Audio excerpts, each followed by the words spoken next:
if somebody would be so kind as to show me a link to my new YouTube, I will end this YouTube stream and we will continue over here on this one. Yeah, we're going to have the nice, big, cool stuff. So, GK Man, especially if you or one of my really good mods who know what they're doing could bring everybody possibly over to the new live stream running on Restream, that would be the most helpful thing for me at the moment. I'm going to add the link and try and drop it in the chat for everybody. Woof! What's up, Delbert? Newhouse? Just getting things set up over here, brother. Thanks, Brett Sucks. What's up, Western? I'm getting ready to kill the old one there, guys. Just thanks for the reminder, Phantom. I do matter and you do too. And so does everybody else in the stream, guys. Mountain Mick loves you if nobody else does. So just remember that. And if you need somebody to talk to, give Mountain Mick a shout. I will find a way to work you into my schedule regardless because I love you all. There we go. Let's see if I can pin that one. Maybe it'll stay up there. I'll make sure once I get over there permanently. For anybody who's still hanging out in this stream on the phone, please follow the Chuck Soup link to my new stream.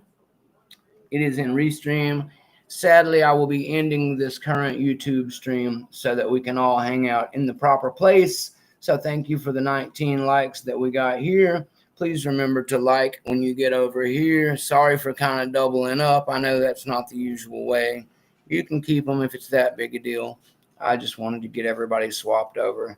So thanks everybody on vertical live stream. I suppose if I really wanted to cook the numbers, I could stay vertical for the people who are new, and I could stay wide for all of my downtown homies. But I'm not going to do that because I need this one for a monitor for chat. And for me to get back into picking locks, I'm going to need to get this thing going. So to everybody still in my phone live stream on Straight Up YouTube, thanks for coming through. I'm about to shut the red button down on this one, and we will continue here. I appreciate you guys coming through. Again, just click on one of the links in the bottom of the chat there, and they will direct you to the proper channel where you can hang out with us for the real deal here on Mountain Mick Restream Wi-Fi Live. Thank you. See you there. Alrighty. So we're killing our old stream, guys. Give me just a second. Look at you guys, man. 126 views, 257 chats, a new subscriber in just that little amount of time, and 19 peak concurrent. That's pretty good for a 1 hour of just starting it off for fun, guys. But anyway, now we are all set up, ready to rock. Welcome everybody to the actual restream that we'll be doing tonight. I have added the Restream link in the chat there if anybody is feeling the need to hop in and do a little bit of group picking with Mountain Mick. Please feel free to come join me. It can be a group party, and it'll let me host as many people as we can fit. So we can pretend we're one of those big fancy channels if you want to jump on. And if you're from one of those big fancy channels, then all the more reason jump on here and pretend that Mountain Mick is not too small for you to be hanging out with. Yeah. So I'm just making sure I can get back into my own chat here and see what everybody's talking about, because I need to be able to monitor the chat and simultaneously make my screen full screen so we can have the best possible scenario here. Let me also jump over here and we will show you guys part of my new initiative. To all of my dogs in the house, woof! We got the dog pack hashtag. That's a hashtag woof. There's one more that I'd like to mention to my dogs really quick. If you have been in the dog pack using my hashtag wolf just for hanging out in the lives. That is fantastic. But I would like to make you further aware of something that I use in most of my posts these days. I know Conky knows about it already because he uses it sometimes. But it turns out I don't just use the hashtag wolf, guys. If I'm posting anything that relates to how badass my last lock open was or something like that, this is the one you want to go with. Boom! Dog Pack Lock Sport, guys. I created that one for me and all of you guys to use. Nobody else in the entire universe is using hashtag DogPackLockSport. So if you would like to share something pack related or lock sport related and show your love for the dog pack lock sport community, or show it to all the dogs whenever we're on Facebook or one of those type places, if you will use the hashtag DogPackLockSport, as you see in the bottom of the screen here, it doesn't matter about how using the cap lock or using capital versus lowercase letters. I've found out that when it comes to hashtagging, it really doesn't matter how you do that part. It really just goes off of what you type in. So if you would like to use the hashtag DogPackLockSport, I invite you to use that one because it is awesome. It is one that we use for tagging dog pack events and adding really cool stuff so the whole pack on Facebook can see it, because sometimes when you're away from, say, the actual Discord, you won't have the ability to see some of the stuff that's going on in the pack. Or certain people don't have Discord. So to further reach a bigger audience with our Dog Pack Lock Sport, I've begun using on Facebook the hashtag Dog Pack Lock Sport. And I think it's really cool, guys. One of the cool things about it is if you do use these hashtags, guys, when it highlights, it'll pop up and you can click on that or search it in Facebook or whatever respective social media that you're using. And you won't just see the one that you just added. It'll also show all the ones anybody else has added. Isn't that cool? I think it is. So when you want to get a little bit of dog pack on and you're just stuck on Facebook, you can put in hashtag Dog Pack Lock Sport and you can see what myself and other members of the pack have been tagging up for everyone to look at. That's the point of a hashtag, all of you older like myself people who think that you just put in a hashtag and type any freaking thing you want. It turns out they're actually a breadcrumb link for you to use and relook at later. That's what they're for. So there's one that I've invented for all of us to use. Enjoy. While I'm on the subject, let me also use this one for everybody to look at. This is one that big shout out to my good old mate over in the UK Lock Pickers, Lockdown Picker. Lockdown and myself, we're looking and noticing each other's pictures from other countries or other cities where we had shown off a locksmith's place in that area, or a flea market that was selling locks in that area. Any place that you travel that has locks and lock sport in it, you can use this one now, guys. Lock Picker on Tour. We put this one together, the two of us.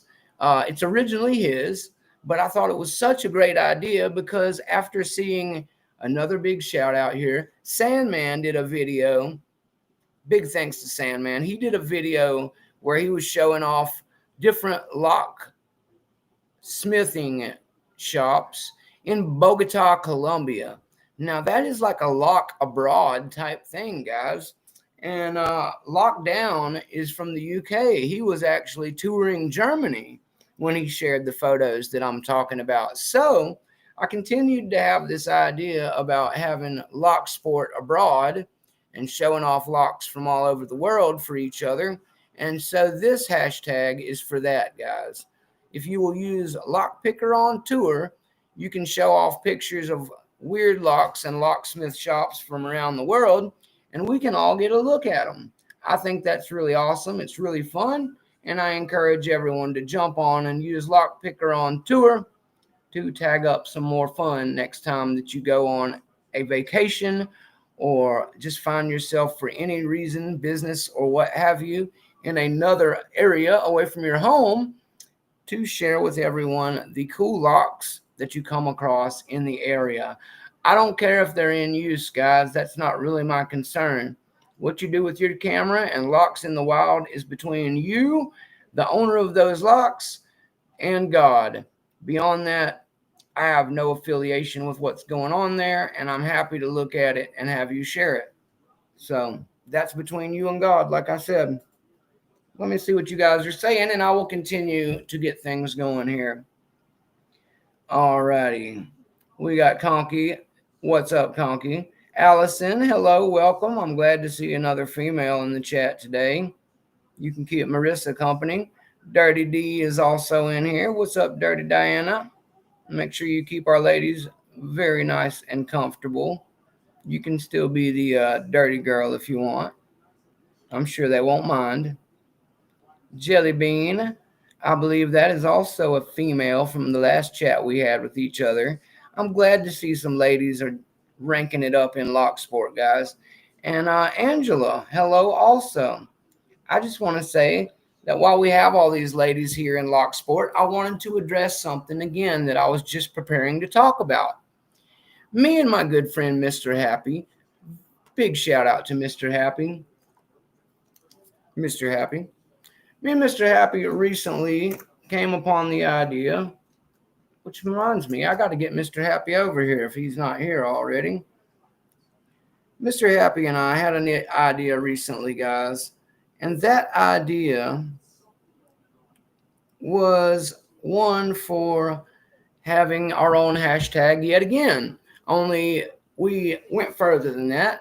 We wanted to have our own section on the dog pack. And we like to look at it as a little lock porn. I've seen lock porn passed around before, guys, and I think we all know what lock porn is. Lock porn is pictures, smutty, nice, beautiful pictures of all those beautiful locks that are lusting after. Expensive ones, poor ones, kink ones, whatever you're into, there's definitely a Rule 46 style kink of locks for that. And since I've begun to explore that, me and Mr. Happy now have a section in the dog pack called Lock Porn. Well, I've began to run with this idea a little more, playing around, BSing with Mr. Happy. We came up with the hashtag Brassman with a capital ASS. Brassman. Okay. So I began to talk about Brassman, and we didn't want to be just inclusive of brass locks, though me and Mr. Happy have an admitted affliction for the brass type. We didn't want to be non-inclusive for other types. So what did we do? We came up with Shackle Bunny. Shackle Bunny is for all the non-brass types, guys. So if you've got a brass one, you want to go with Brassman. And if you've got a non-brass one, you will go with Shackle Bunny. We're still working all of the details out, and I know that there are locks without shackles, so we will work on opening up maybe even another one for the shackleless locks out there. But in the meantime, Mr. Rich Jones, good mate of mine, head of the UK Pickers along with Lockdown, pointed out to me in a question that he asked, do I not feel that it is mistakenly or sadly misogynistic or chauvinistic to take an approach of calling it Brassman? And would it be in any way offensive to ladies and possibly be less inclusive, therefore, when what we're going for here is more inclusion? So I thought on this for a moment, and I realized that while I personally only viewed it as a tongue-in-cheek play on pornography and locks, and in no way did I really associate it with any type of sexuality, binary or otherwise, I realized Richard had made a good point. So, in light of that, we have also introduced our brass woman hashtag, ladies. So please do not feel left out or feel like you have been slighted or exploited or anything of that nature. It is definitely not Mountain Mix style, because it is a poor style to do such things. It's without taste and classless. So, to try and redeem myself in the eyes of women the globe over, and to still follow my shackle bunnies and brass capital ASS initiative of lock porn, I decided that we would add for all the ladies a nice brass woman section as well. So, ladies of Lock Sport, please be with me on this one. Mountain Mick does not wish to make this a chauvinistic or male dominated culture of sport. I realize that it is a 98 point some percent of my audience and Lock Sport presently being middle aged men from about 20 to 50 years of age. Now, there are outliers, but I think most admittedly, we would all agree that there need to be more women in Lock Sport. And I hope to encourage this. Ergo, we have our brass woman shackle bunnies as well. So, ladies, if you have some locks that you would like to share your pictures of and show a little keyway, don't be scared. Please feel free to hashtag brass woman, and we will discourage anyone getting out of line or out of class while talking about these locks with you. That is not what this is about. It is about the love of locks. So anyone who cannot grasp that concept will be asked to take their gutter dirty minds away from our section. While it is tongue in cheek, it is for fun and it is not for creepiness. So I will be making sure that it is somewhat policed with a dignity in mind for all of us. So please, if you're going to be in the brass man section, the shackle bunny section of lock pornography, please do it very old school, gentlemanly, if you would. I want to see white, black tie levels of class. I want martinis and reading it for the articles, okay? None of this super saucy getting fresh with people in the comments. Just wanted to clear that up for anyone who's wondering. It's for the love of locks. It's a tongue-in-cheek play on pornography, yes. But that doesn't mean that we need to run it into the gutter or lose our classiness while talking about these locks. That's all I wanted to say about it. But as you can see, I've got hashtags all over the place. We've got Lock Picker on tour for traveling, Brass Man, Brass Woman, Shackle Bunny for our lock porn. Not to mention, we will always have our Lock Sport, Dog Pack Lock Sport tag.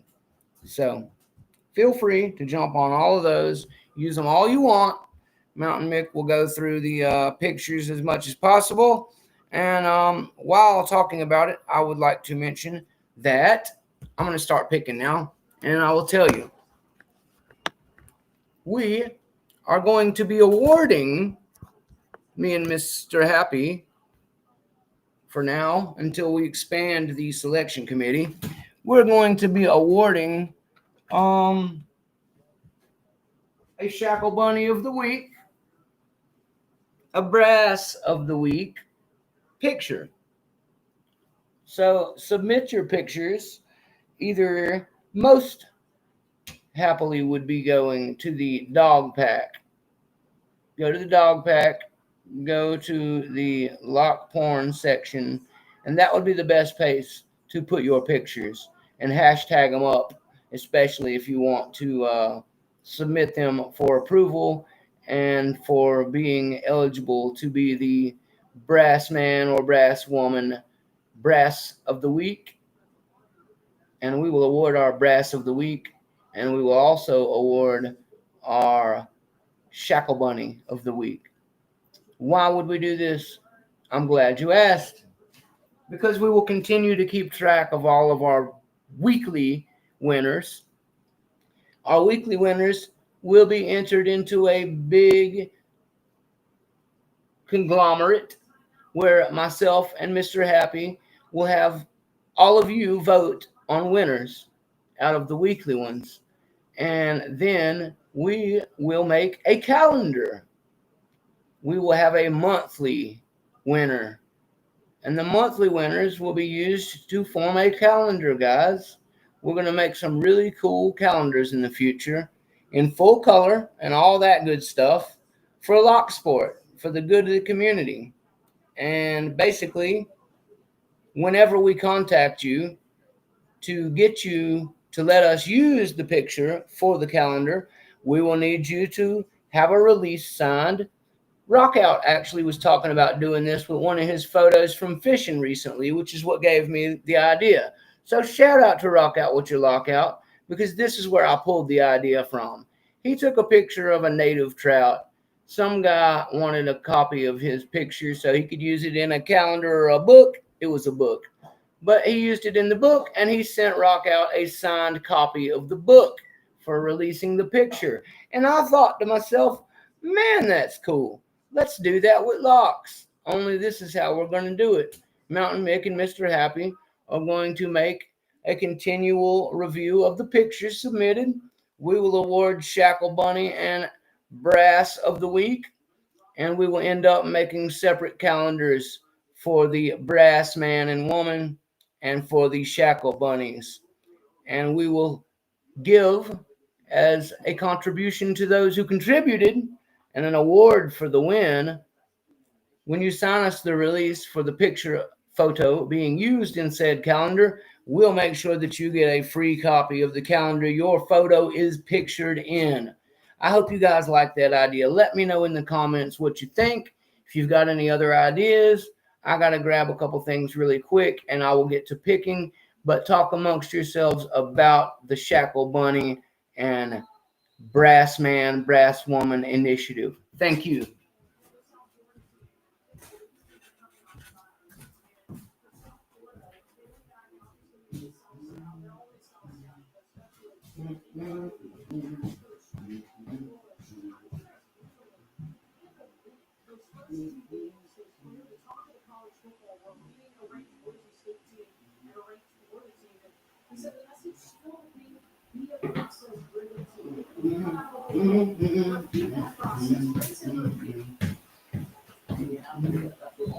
Where did my damn lighter go?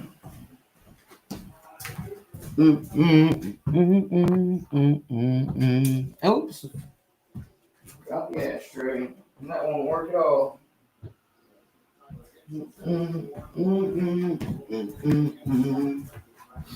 Oh, all right, and I'm back.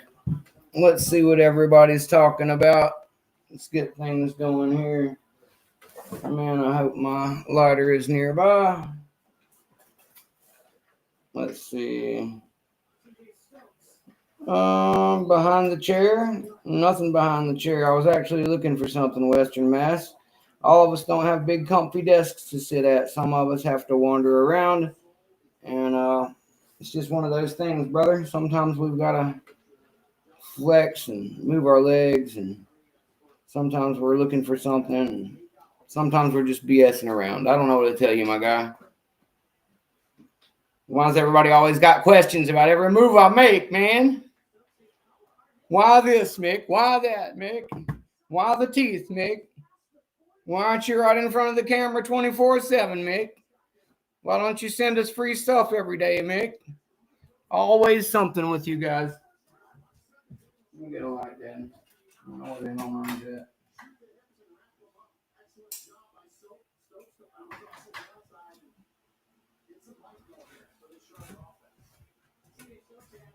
Stop trolling me, Grits. You become the very thing you sought to destroy. I love you, though, buddy. And for anybody who missed it, Cheese Grits has been having one hellacious week on his lives, guys.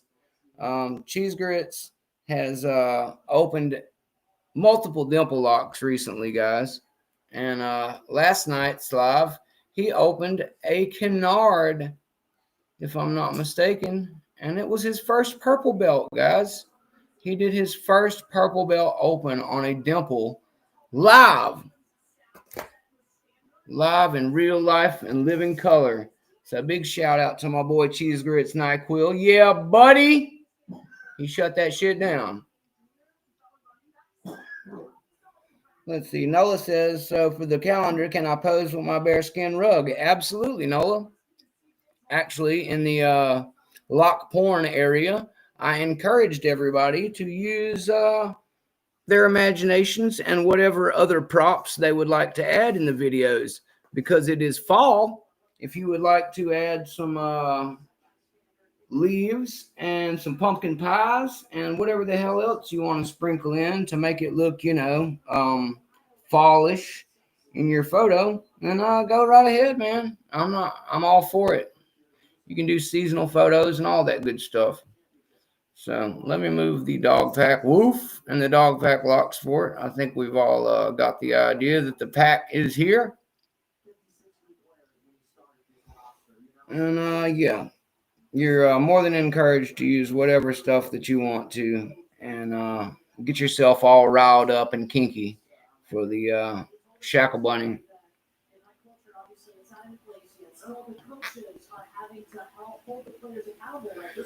Sorry, guys, I'm out of smokes right now, so I'm having to do it the hard way.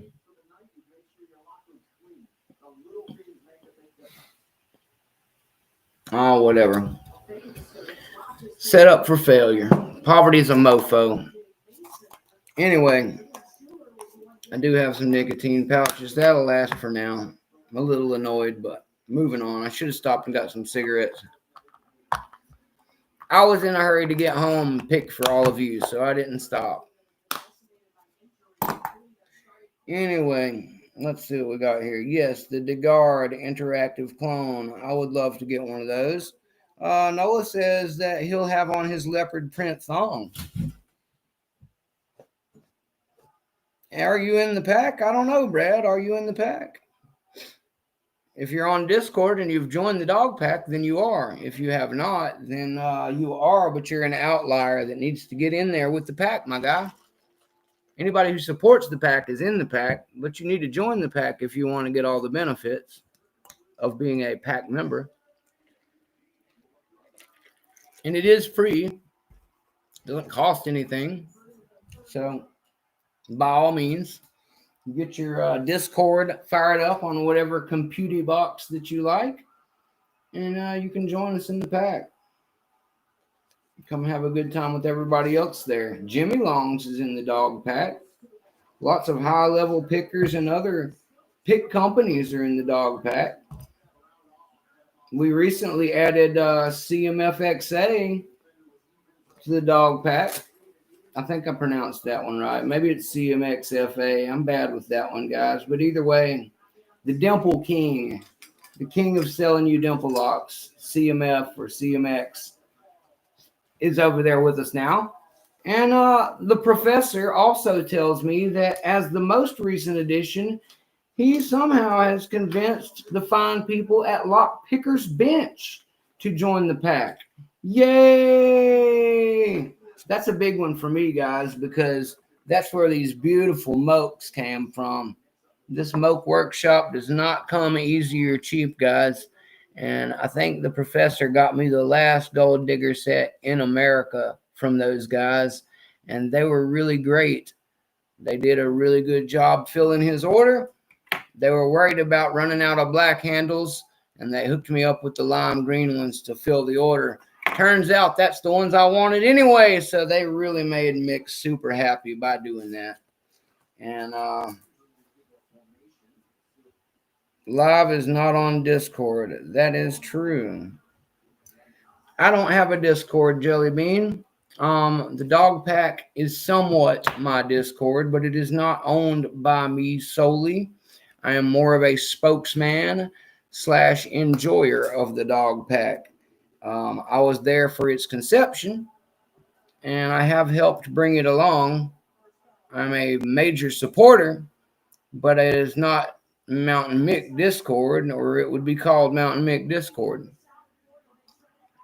People have asked me many times if I plan on starting my own Discord, and for the current time being, I do not.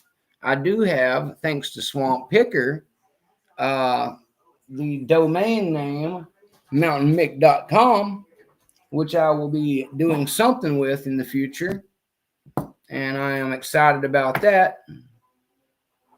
But god dang it, it's always Mr. Happy Skeleton causing problems over here. I wish you were as friendly and helpful as the real Mr. Happy Skeleton, because you are really a pain in the butt sometimes, and he's not. You're the opposite of your inspired creator. Anywho,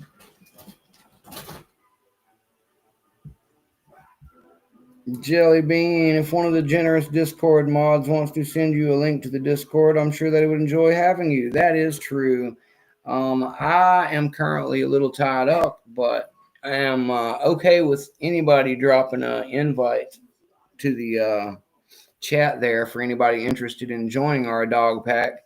It's not something I'm trying to keep people out of by any means. So if you're interested in dog pack alliance and membership, either get you a nice link somewhere from the chat here in a moment, or if for some reason that can't happen, just DM Mountain Mick. Mountain Mick will give you a personal invite. I will make sure that you find your way in there if no one else can get it taken care of for you. So yes, we will attempt to get us one here. It is called the Dog Pack, Brad, but I will have my mods put one up in the server. I can't believe Nola doesn't have one available, but I also do. So GQ Man should be able to drop you guys one. And if GQ Man can't get one in there, I will make sure that I get one in there for you guys myself personally, because we definitely want to get all the dogs we can.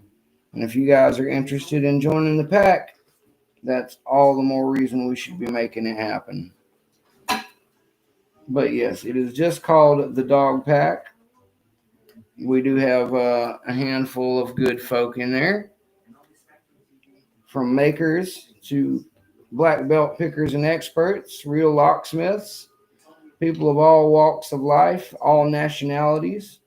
We are an international server, so we do our best to have a good time and invite all people and all companies to have a good time with us. Yeah, I know, Nola. It looks like GQ Man has blessed us all with one there, but thank you anyway, Nola. I'm currently not endowed with the power to give it to you either, Nola. I mean, I can give it to you, but I can't give you the invite powers. Otherwise, I would. I'm looking for my D&D dice at the moment. They seem to have gone missing on me a little bit here. I had them in a bag before, and I must have stuck them back in the box separately from the bag. Oopsie. I had too much fun with them last time I had them out. Where the hell are my dice? I'll be right back, guys. I want my D&D dice that Mr. Labs gave me before we continue. But yeah, follow the link. Now's a good time to go hop to the dog pack and get your dog pack link set up.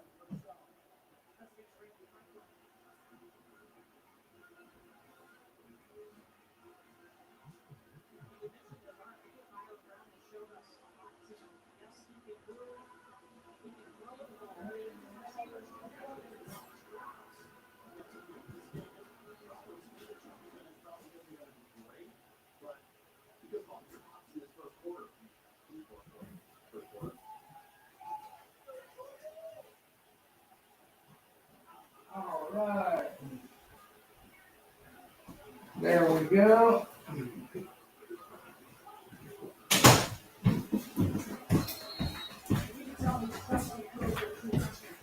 Sorry, guys. Had to go grab some more fun for all of us. Ugh. I brought my D&D dice. Nobody's ever got to see a good look at them since I got them, because I didn't have the awesome camera since the day I got them here. So here you go, guys. Here's a nice look at the D&D dice that my brother Labs got for me. Special thanks again to Labs for these sweet dice. I'm going to be using them. I'm going to be using them to play a little online D&D with some of my buds here. And who knows? Me and Mr. Happy are talking about playing a little bit of chess by computer video sometime soon as well. Isn't it awesome how the internet has connected us all for things that are fun and good in this world? Many of you guys have asked me about what kind of lock I have for a dimple. This is it, guys. This is the dimple lock that I've got to play around with. That is a bike lock, U-lock style. Just wanted to bring it out since I kept getting a lot of questions about it lately. I will not be picking it tonight. Still struggling my way through learning dimple, but it will be coming up soon. Disc detainer dice. That's right, Brett. You're a dog now, Brad? Well, woof. I'm glad to hear it, sir. And in this little bag that I have here, I got all kinds of goodies that I'm going to share with you guys really quick before we get back to picking. This is my mystery box that I keep all of the real goodies in. So let's show you guys what's in Mountain Mick's mystery box. I always bring out the other two boxes and search and pick from them. Tonight, maybe we'll play around with some of the stuff in Mountain Mick's mystery box. Here is a challenge lock I have not picked yet. This is it, guys. This is Hogger Than Intended. It was sent to me by the lovely Queen, Miss Lady Locks. It is a Doc Hogmaster creation, guys. Yes, the one and only Hogmaster created this lock long ago, I'm told by him. So long, in fact, that he forgot it was still out there or circulating. But I was lucky enough, thanks to our queen, to get my hands on it. Maybe I'll give it a little run here in a little bit. I've been itching to take a shot at it here live with all of you. Let's see what else I've got in the bag of mysteries here, because there is quite a bit, and many of them are from foggy London town. So, Brett, you might want to stick around, because this is where all the sexy locks from your side of the pond are about to get shown off. I've been keeping many of these secret, but now that we're into the blue belt part of my journey, I'm willing to show you guys what I've been holding out on you. Ah, Brad, I was not aware you were a chess man. Be sure to Discord me, Brad. I am not great at chess, but I do love to play. And as I told Mr. Happy, there are so many cool ways for us to jump on and play against each other these days that I would love to let you kick my ass someday, Brad. All right, let's get out some of this fun here. Now, these three locks are some locks I got from Mr. Nick Matlack that I will no doubt be including in future prize packages. I sent a few of these babies out in my last packages to Lock Guy and Elroy's Toys. They seemed to both like them as much as I do. You no doubt, if you have watched me many times, have guessed they are all Marks locks, guys. These aren't the slimline Euros kind, though. They are one-sided, all three of these, so they don't have the double-sided Euro style. However, they are still all really good keyways. I will show them in the Bible down position first, so Brett Sucks doesn't fall out of his chair. There we go. And for all of us on this side of the pond, I will now flip them into Bible up closer to God position. And you can give you a quick glance down the keyway on these babies. The cool thing about these guys is what I constantly tell new people. They are grub screwed 5 pins. So if you find yourself really needing a 5 pin to swap out and have some good challenge lock style fun with, or if you just want to get used to what it's like to gut things down without too much extra hassle, this is the way, guys. Get something like this. So, again, I have these 3 as extras. I've picked all of them already. I don't show them often because of that, but I will be giving them out in some of my future stuff. Yes, thumb turns, Brett. So these thumb turns, all 3 will find new homes very soon. And that is what they are for. I don't know if it's a pig to pick yet, Brett, but I will be finding out. Something tells me it probably is. I've also got another one of these quick set style rim cylinders. Isn't it beautiful? Anyway, this is the fun looking bitting on this one, guys. As you can see, it goes from a big step down to another huge step down and then way back up into some high lifts at the end. So it should be a fun one to play around with. And it's very similar to one of the ones that Mr. Andrew Goss sent me for the challenge locks that I recently picked of his. Also, speaking of those challenge locks, I am still working on sending the 2 of them out soon to some new contestants. They will not travel together. They will be split up separate into 2 packages. Mace Dog has asked me for one of them. I'm not sure who's getting the other one yet, and I'm not sure which one I'm going to give to who. So if you're interested, I suggest you maybe make it known to Mountain Mick that you're hunting a CL, and I will see what I can do, because I do have another one inbound from my buddy Seahorn, and I do still have this Hogmaster, though I have to check with Lady Locks before I make any moves with it, because I don't know what kind of list it has going on it. Anyway, that is what I would like to update you all on with that. Now, let me move the brass man, brass woman, shackle bunny out of the way. Let's also talk about this really quick, guys. 250 sub giveaway. Oh, and for my brass man and brass woman out there, here, let me show you some brass real quick, guys. Here is a Top Guard brand, big old brass Mama Jamma. I believe Mr. Dean P was the one that sent me this thing. I'm not sure. It might have got tossed in with the last package I got from somebody else, but I believe Dean sent me that one. I know Dean sent me this one here. Check out this one, guys. This is a Royal Brass warded lock. It's a pretty one. I don't know if you can see the pretty brass coloring on the current color setup of my channel, but it's a nice, pretty brass one. And as I said, it's got a warded style, constantly turns face style. So the whole thing will spin. Anywho, we've got that. And I've got a little Abus 6240 with a cut shackle that Mr. Nick Matlack sent me. I believe Matlack sent me this one. Troy, if you sent me this one, I'm sorry. It was one of those 2 guys. Nick and Troy send me so many locks, guys, that it becomes really hard for me to keep track of which of them sent. That's literally the best kind of friends in the world right there, guys. The 2 of them have sent me so many boxes of locks, I can't even keep track of who sent what anymore. But I try. I've also got this master lock that I know I got from Greg Potter back in the day. This is a warded lock, and it's got the shackle that goes all the way out of it. I've got the key for that one. I don't have any shackle, I don't have any warded picks yet, guys, so sadly I cannot do any opens on these yet. But one of these days I will get the technology.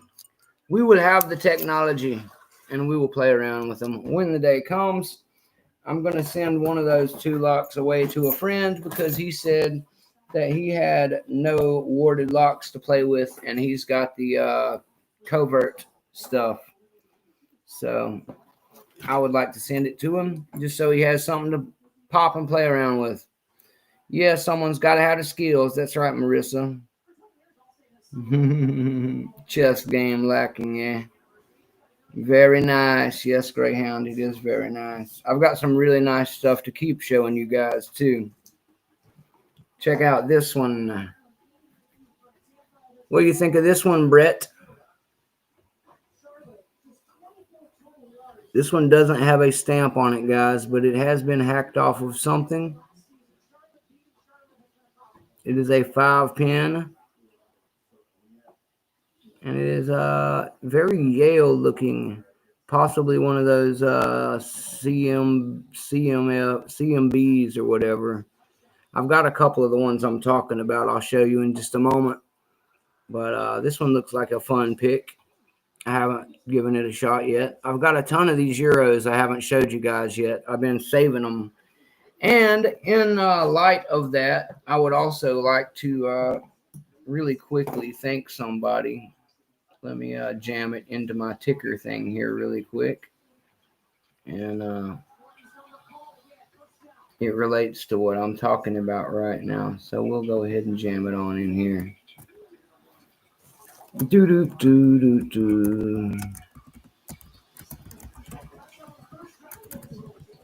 Alrighty, so to Mr. Rune Smith, thank you to Mr. Rune Smith ahead of time. Why are we thanking Rune Smith?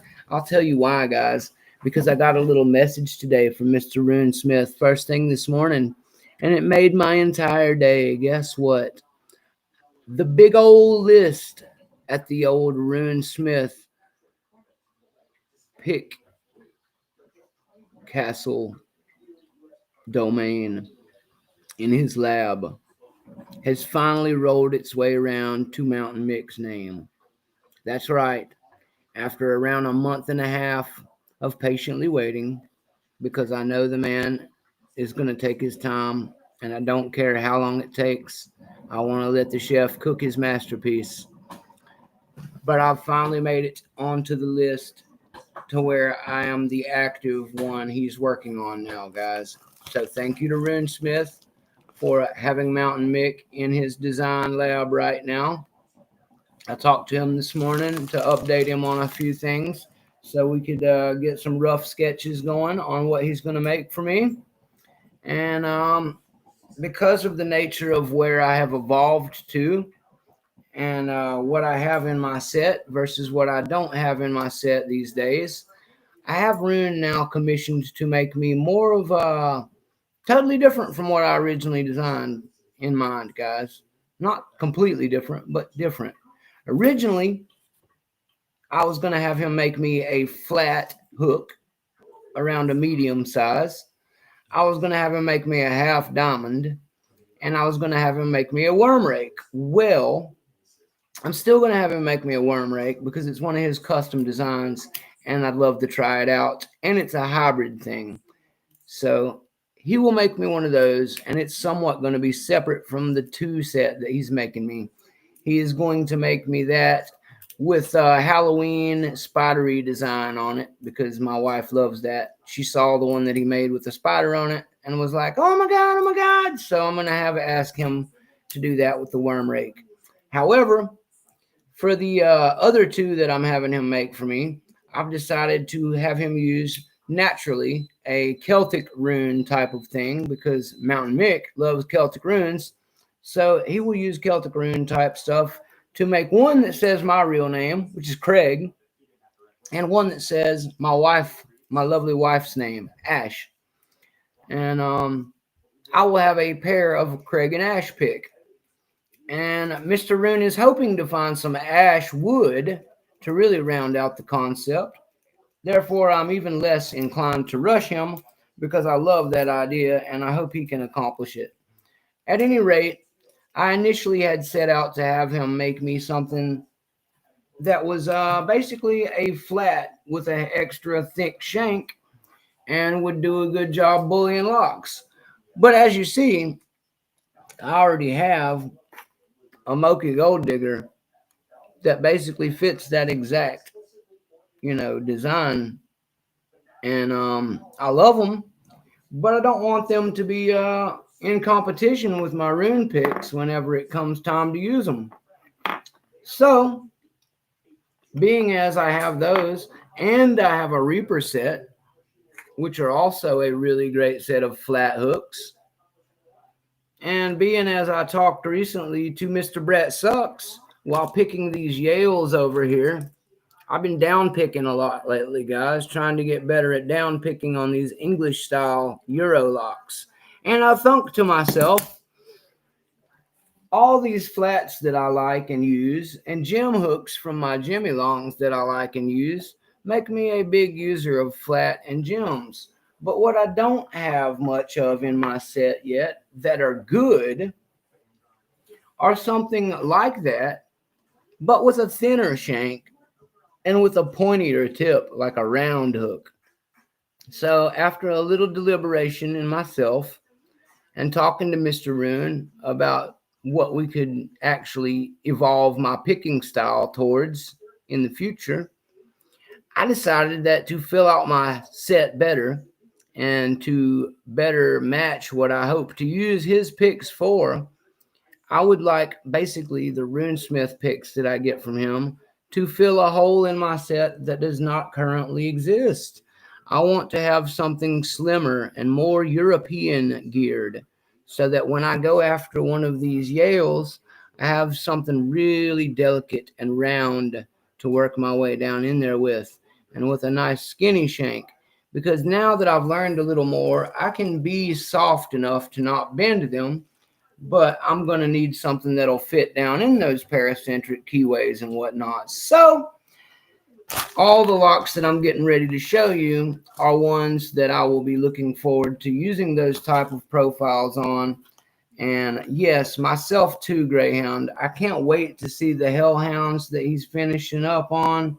Mr. Greyhound is referring to basically Rune is taking a dog leg and adapting it to his style of RuneSmith pick. It is known as a Hellhound, guys. I've actually got pictures on my phone of one, but you can find them in the dog pack, and you can also probably convince Mr. Greyhound to show one off to you when he gets his. Mr. RuneSmith is building 3 of them, one for Greyhound, one for himself, and a third that will be given away in a contest. So if you are interested in having your own RuneSmith pick, not only will it be a RuneSmith pick, it will be a dog leg known as a Hellhound. So yes, if you're interested in being the proud owner of one of the only 3 Hellhounds in the world, then I suggest that you pay attention to what Mr. Greyhound and RuneSmith have in the works for you in the near future, because I have a feeling that Hellhound will be dropping soon, and you don't want to miss out on it. I know I don't want to miss out on it. I did not ask Mr. RuneSmith to build me a Hellhound because I felt that it would be a hard push to convince him. He may have said no, and I don't like to put friends in that position. Also, I don't want to take away from the glory of whoever does win that Hellhound, guys. I don't want them to be like, oh, well, Mountain Mick got one made anyway, so we're not going to do that. I'm going to get my picks in a medium and probably a deeper round to go with my worm that he's making, and I'm going to enjoy those on some of these Euro locks I'm about to show you. But if you would like to have a RuneSmith pick without having to wait a few months, like everyone on his list will minimally wait. And if you want on his list, he'll get you on it, but make sure you are prepared to give him what is fair, guys. RuneSmith's a great guy. Don't be out there trying to haggle him down and screw him. Pay him properly. These pick makers take a lot of time and care to make these picks for you guys. So don't try to call them up and ask them for $30 for a pick. That's kind of an insult at that point. Be prepared to come out of pocket a little bit, but you're going to get something that's worth it. A one-of pick that's made just for you. And I don't think that's too much to ask a little bit of money for. And in a lot of cases, they're going to try and hook you up way too much anyway, because they're great people. And they're going to try to share and swap-a-roo with you. For example, I'm not paying RuneSmith $1.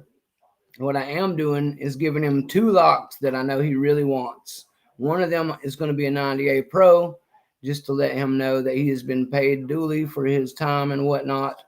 and the other is going to be a beautiful Chubb Battleship, which is not a cheap lock to come by in decent standard, but he's my friend, guys. So this isn't just about paying him for his work. This is about showing a friend how much he means to me. So for that reason, I will be basically gifting him a beautiful Chubb Battleship when it's all said and done, on top of the 98 Pro, which is all he really asked me to pay him with. But originally we discussed a Battleship, and he deserves it. He's a great guy, and even though I will give him the 98 Pro, he's going to have to let me still send him a Battleship just because we're buddies, and I love him that much. Now let me show you guys some locks and get picking, because I've just been running my mouth for 2 hours now, and we did come to do some locks. You have the stickers and magnets ready. Awesome, Greyhound. Brett says, I'd like a M1ck deep hook and a bit deeper than the M1ck deepest hook. I'm hoping M1ck gets fired back up too, Brett. You know that like yourself, I'm a big fan of my M1ck's. You're actually the whole reason this happened, Brett Sucks. I love my extras. I would never trade them for the world, and it is what I want to use most right now. However, playing around with these Euro cylinders has made me realize it would be a little easier for me to navigate if I had also the flat regular M1ck's, or maybe even some rounds or pointies. So I'm having Rinsmith build me something similar that I will really enjoy using his custom picks on. And because I already wasn't planning on using his to bully a bunch of lower level locks or wide open keyways, I decided to lean into it and just have him make me some delicate precision surgical English picking instruments. And that's what they're going to be. I'm sure you do, Greyhound. He does build some very dope stuff. I had no idea, Nola, or I would have probably wrapped it up and not stomped on that.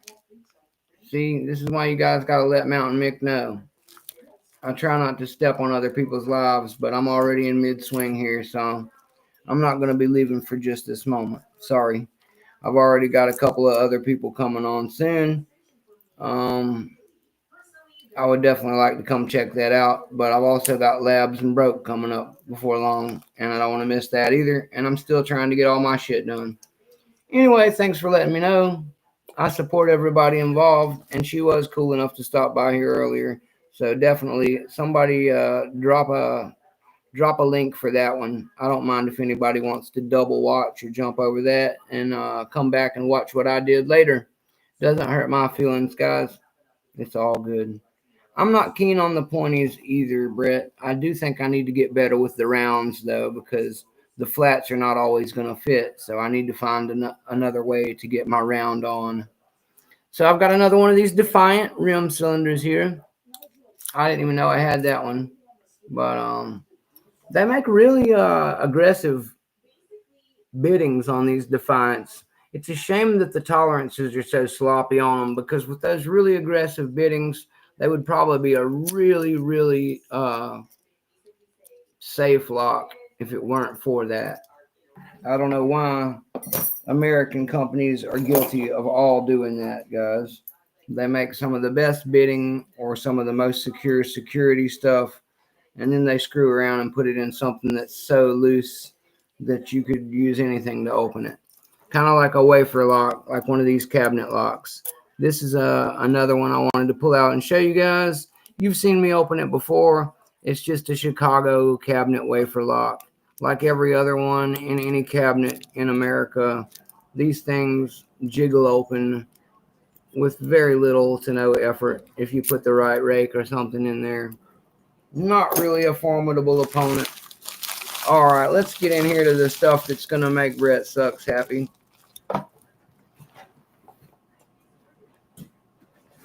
What do we have here? We've got a Schlage style mortise known as an Alpro, ALPRO. Look at this one. Isn't it lovely? I haven't picked on this one at all yet. I've been meaning to give it a try. This one came directly from England, guys. My friend Neil W. sent me this one. Thanks again, Neil, for this one.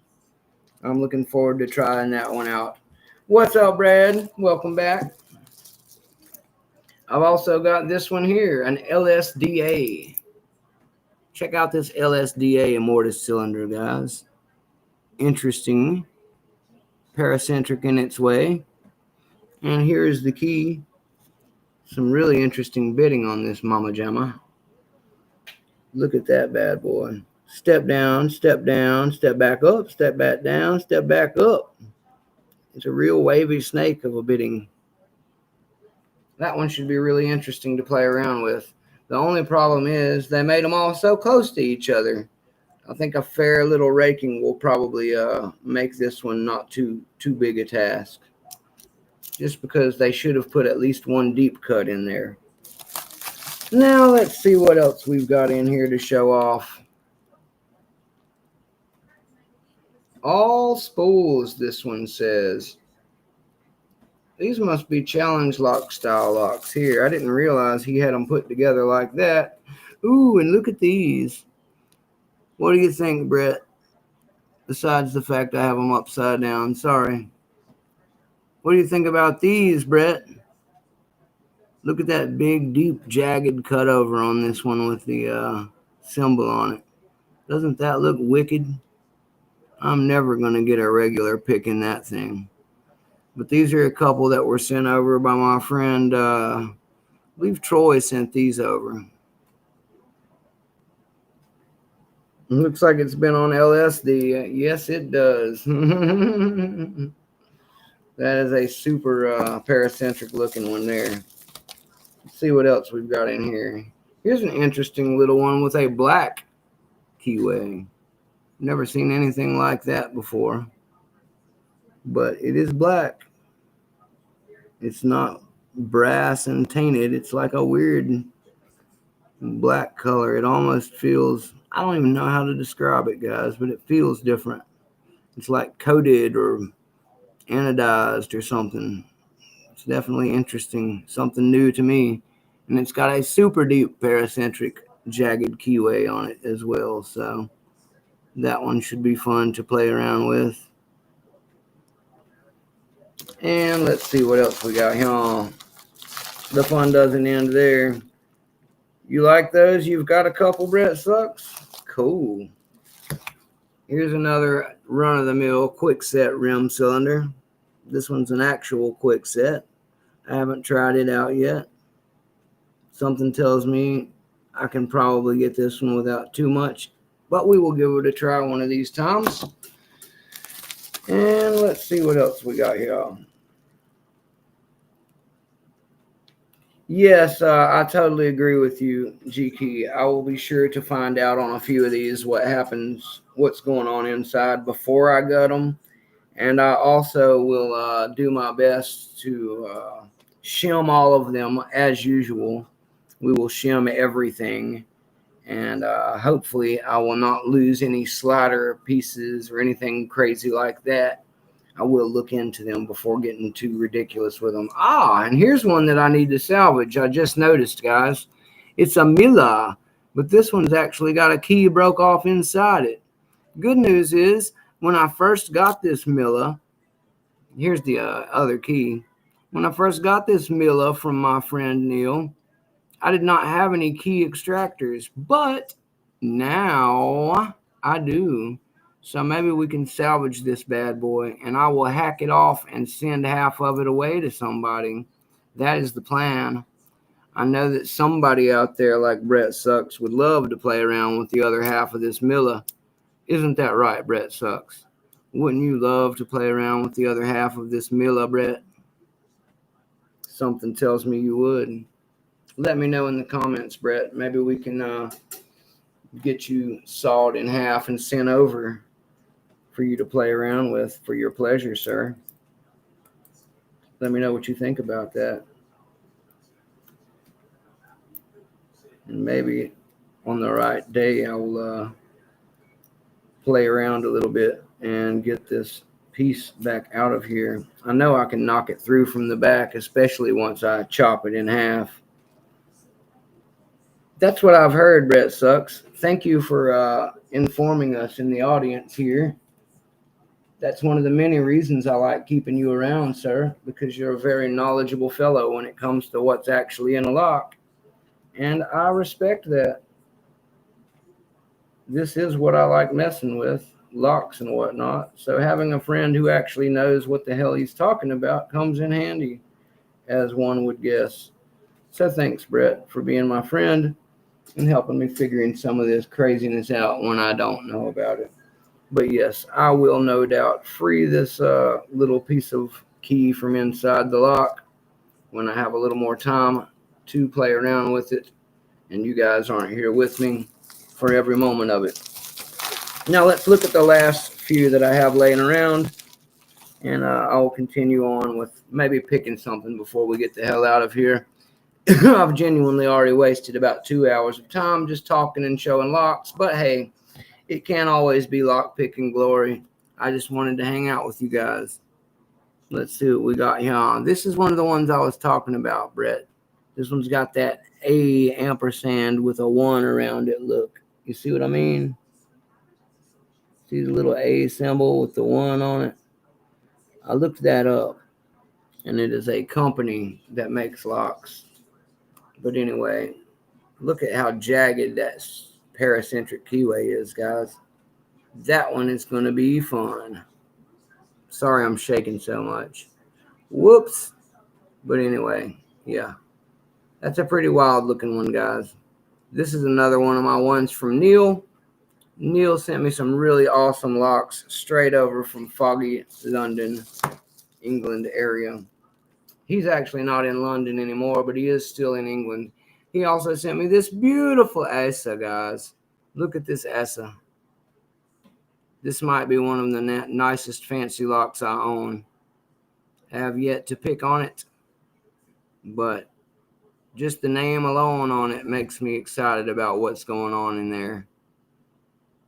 It has a nice Asa written right here at the bottom. And I don't know. I haven't identified any of these yet.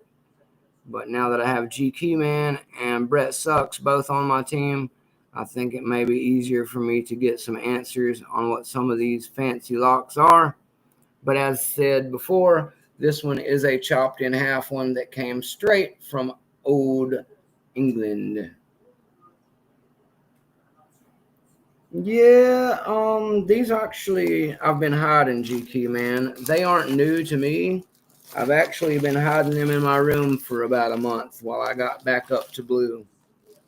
So I actually got these very early in my journey from my buddy Neil over in England. From England. And I've been hiding many of them for a month or two to break back out when I got into my Euro down picking. Here's another one of those A's with the 1 on it. I thought I would share them today so Brett Sucks could see that my collection is not that of your average American boy. This is why you make friends across the pond, guys, because your friends across the pond have all kinds of goodies and locks that we don't have. So when you get tired of buying Harbor Store Master Locks and Harbor Freight Bunker Hills, you can go out into getting yourself some nice stuff from your English buddies. Get you some keyways like this one here. Look at that, man. There's no amount of picking on pack locks that's going to prepare you for these super paracentric. How you going to fit a pick between that style keyways?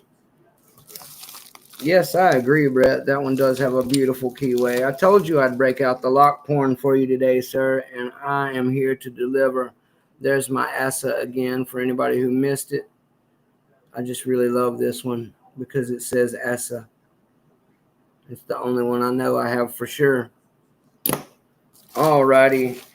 And for the final part here, I have 3 more besides the Milla that are still uncut.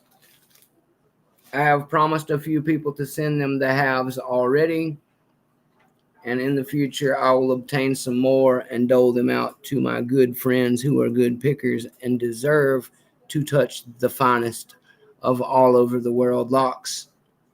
I'm not worthy, but I had a good friend ship me a bundle. So I am learning to be worthy. And in the meantime, at least I have them. And I've met a lot more friends in the meantime to help me get worthy.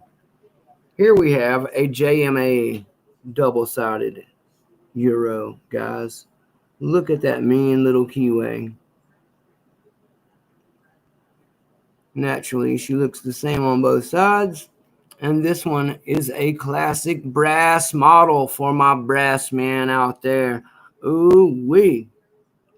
Brass man. Brass woman as well. So there you go. A little brass action for you. Make that brass clap. And here is the key, Brett Sucks. Let me flip it the right way for you so you can enjoy it. Look at this jaggedy muffin. Look at that jaggedy ragamuffin. She's got a high one right there towards the end just to really F with you. Do you see it? Man, what a lock. JMA, for your pleasure. I told you. The Miller is Italian. I think that's right, Brett. You're not a five pin American boy either, Brad. Well, that is a fantastic thing to know, sir. Those 5-pin American locks are good for playing around with and getting your ego stroked. But when you're ready to delve into the real world of really hard locks, you got to get you a friend across the pond to send you some good stuff. Here's another one for my brass man out there. Look how shiny. Ooh, she's beautiful.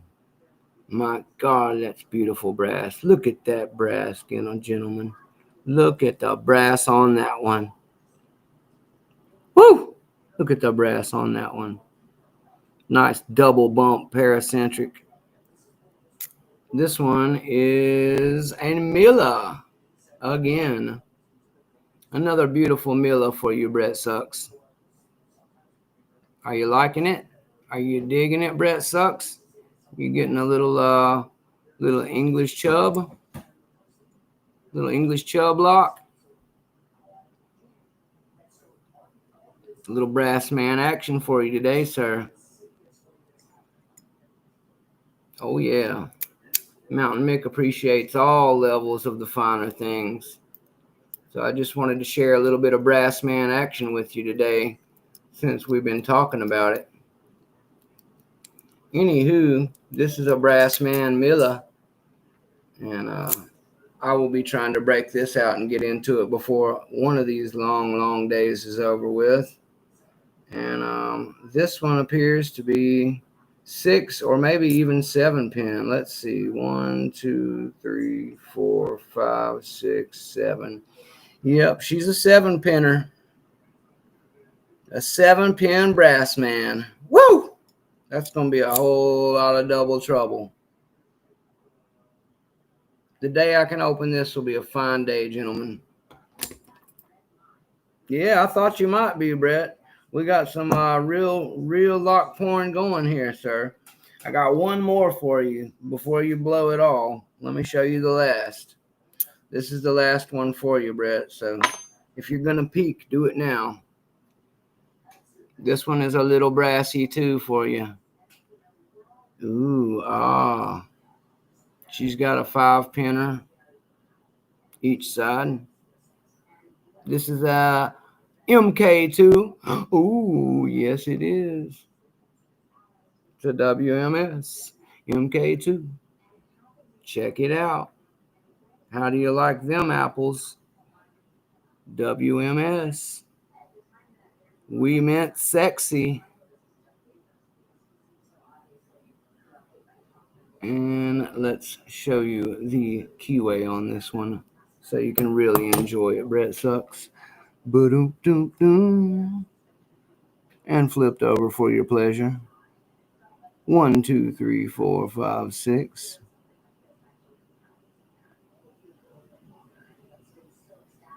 Very nice, yes.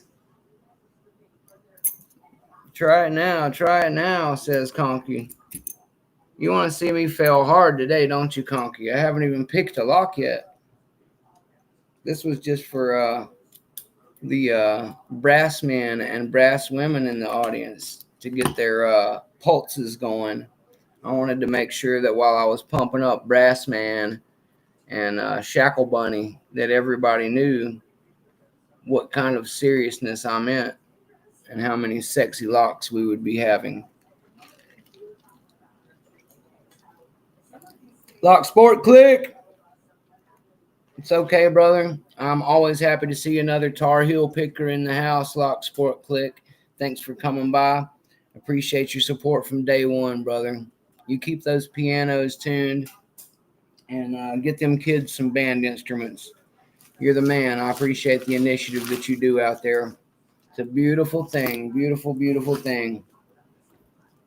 I'm going to hide some of my super sweet European lock porn for later on. We will come back to many of these throughout the time on Mountain Mick channel. And as I manage to work my way through opening some of them and cutting some of them in half that need it, I will be sharing some as well. That's right. Mountain Mick isn't a lock hoarder. Mountain Mick will be sharing. I'll be sending some of these gorgeous locks to some of you guys, especially during the upcoming holiday season, because I don't think I mentioned it yet, but I will while I'm picking for the next few minutes. Mountain Mick has decided that we've done enough numbers-based games lately here on the channel. And as I'm doing my 250 judging right now, I thought to myself, we're already almost at 400 just while grading the 250 sub ones. I've almost hit 400 and almost doubled 250 in just the time we've been looking at them. So I thought to myself, Mick, why would we keep doing numbers when we have the holiday season upon us? So we're not going to, guys. Nope. While the holiday season is upon us, instead of using a 400K or 400 sub lock giveaway or doing even a 500 sub, I thought to myself, wouldn't it be cool if instead of worrying about the numbers and being self-centered, Mountain Mick decided to have a big holiday extravaganza of giveaways and focus more on the charitable giving community part of Lock Sport, which is what we're all supposed to be here for in the first place.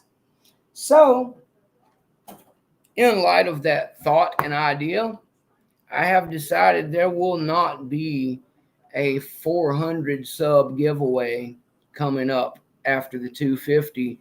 There will also not be a 500 sub coming up after the 250 sub giveaway is ended. Hello, Wizard. Thank you for coming to hang out, sir. I was just telling everyone of our initiative for the future. There will not be a 400 sub giveaway, and I probably will bust 500 pretty soon anyway, so we're not going to have a 500 either. Instead of doing numbers-based giveaways and teasing my fans and friends and dragging things out or being ridiculous, I instead have opted to go for the jugular and have some holiday giveaways instead. So everybody else can continue doing numbers and whatever the hell they want. But Mountain Mick has the 250 sub coming to a close and we're almost at 400. So instead of making a new numbers based one to begin at the end of this one, we're going to skip straight on over immediately to something that's already begun. We're going to have Locktober. We're going to have a Halloween Locktober, guys. Yay! Mr. Happy Goes Wild. Skeleton Dance. Yay! Skeleton Dance. Skeleton Dance. We're having a Halloween lock party. Halloween lock party. That's right. Locktoberfest already in swing, guys. Let's put you back over here for now, Mr. Happy, so you can try and calm down and contain yourself after all that excitement. We are going to have a Halloween giveaway. I haven't decided what prizes I'm going to use yet, but you can be sure that they will involve some locks, maybe some picks coming into the future too.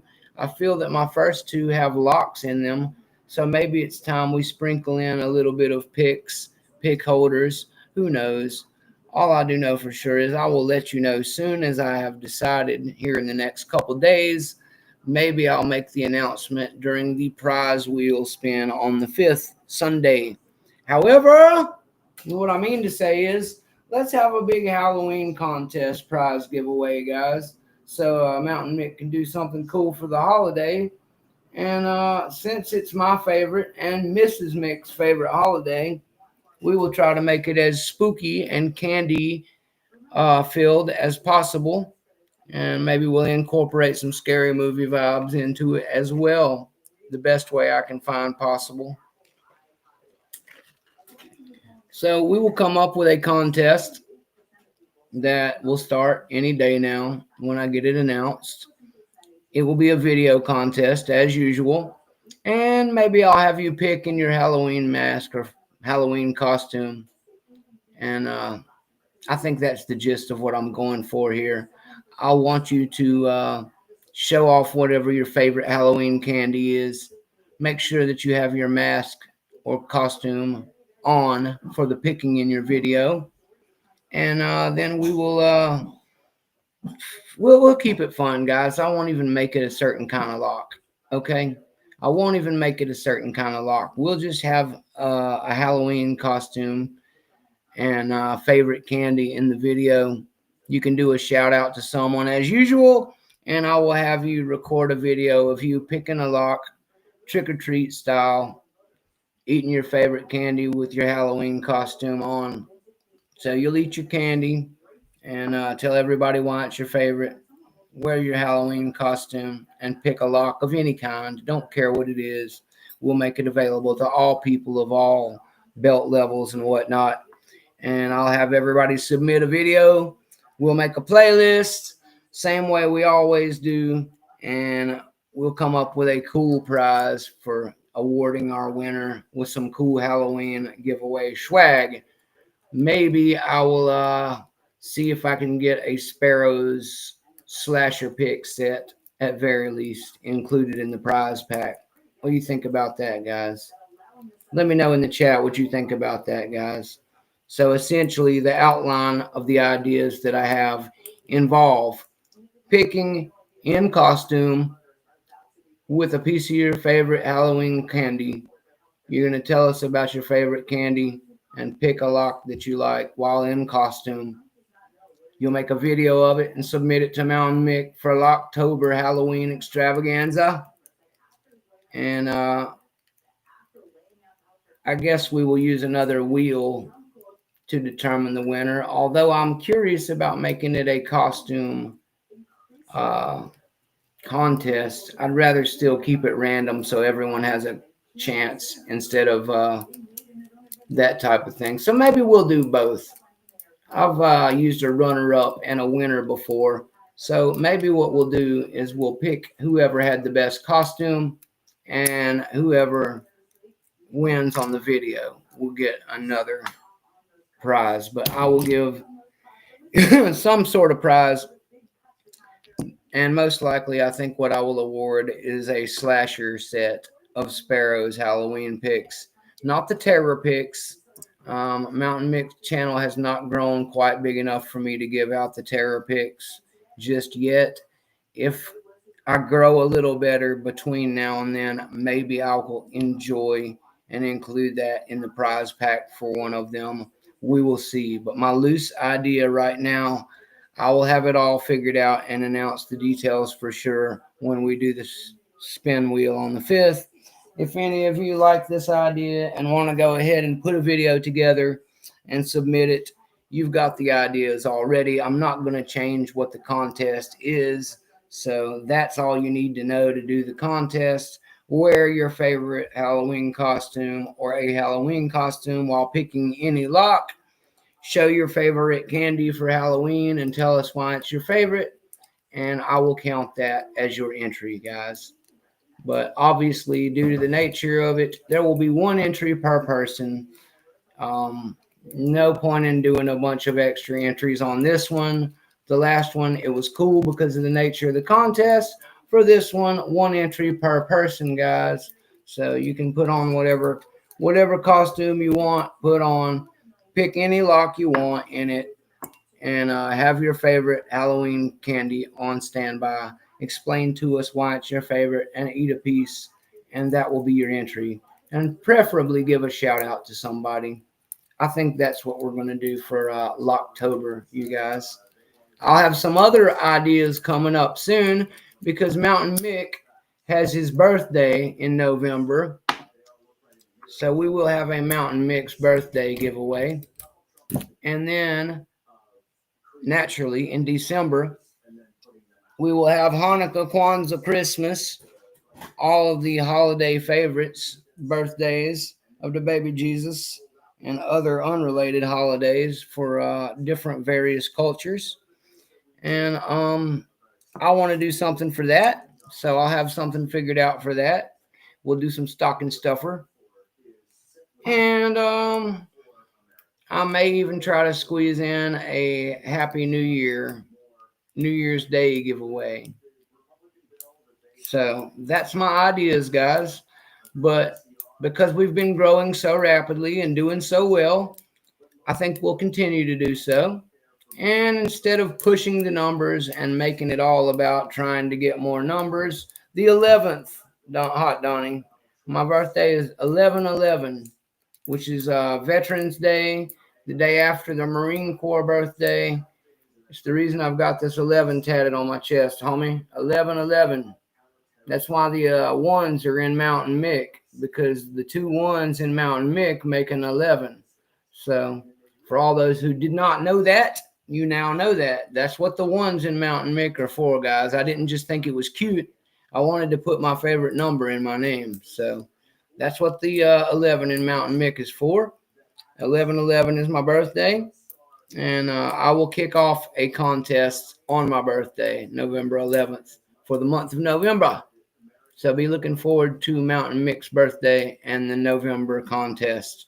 But for now, don't worry about the November Mountain Mick contest. Don't worry about the Christmas, New Year's contest or contests. Just be happy about the fact that Mountain Mick does not want to do numbers based competitions right now. He wants to do holiday ones instead. So until 2026, there will be no more number competitions for Mountain Mick's channel. Poppy Day, huh? That's I think you mentioned that to me, Brett. Somebody also, Mr. Happy mentioned to me that there's a German holiday on my birthday. I forget what he called it, but there's a good German holiday that's on my birthday as well, guys. So again, we will have a nice November 11th holiday giveaway starting on that day for my birthday. And again, we will have one for Christmas and New Year's. But for now, focus on two things. Our 250 sub giveaway, 250 sub giveaway drawing will be on the 5th, this Sunday at 5 p.m. So hop on over there and come watch us live. I will be spinning the prize wheel to find out who wins our 250 sub giveaway. During said 250 sub giveaway, I will also re-announce our Locktoberfest contest that I just beat around the bush and told you guys about, in which, as I said, which being the operative word, yes, it's a pun, it's Halloween. So yeah, I will have a Halloween competition. And in said competition, you will pick any lock. Any lock. Don't care what it is. Don't care how you pick it. You can rake it, you can SPP it, but you have to do it in costume. Do it in costume and eat a piece of your favorite Halloween candy. Tell us why it's your favorite Halloween candy. Preferably give a shout out to one of your ghoul friends and one entry per person. I will add you all to a big spinny wheel. We will spin the wheel on the night of Halloween. And the winner will, among other things, get a Slasher Picks pack from Sparrows. I will get whoever wins a pack of the Slasher Picks, guys. Not the terror ones, the Slasher ones. I might be able to add the terror ones for next year, or if somebody wants to donate, we can make it both. But for now, I will promise you, whoever wins will get the Slasher, and maybe I'll throw in a bag of their favorite candies, as long as it's not some ridiculous overseas candy that cost me $100 for a bag. Terrafon, if you do that, you'll be dressed up as Brett Sucks.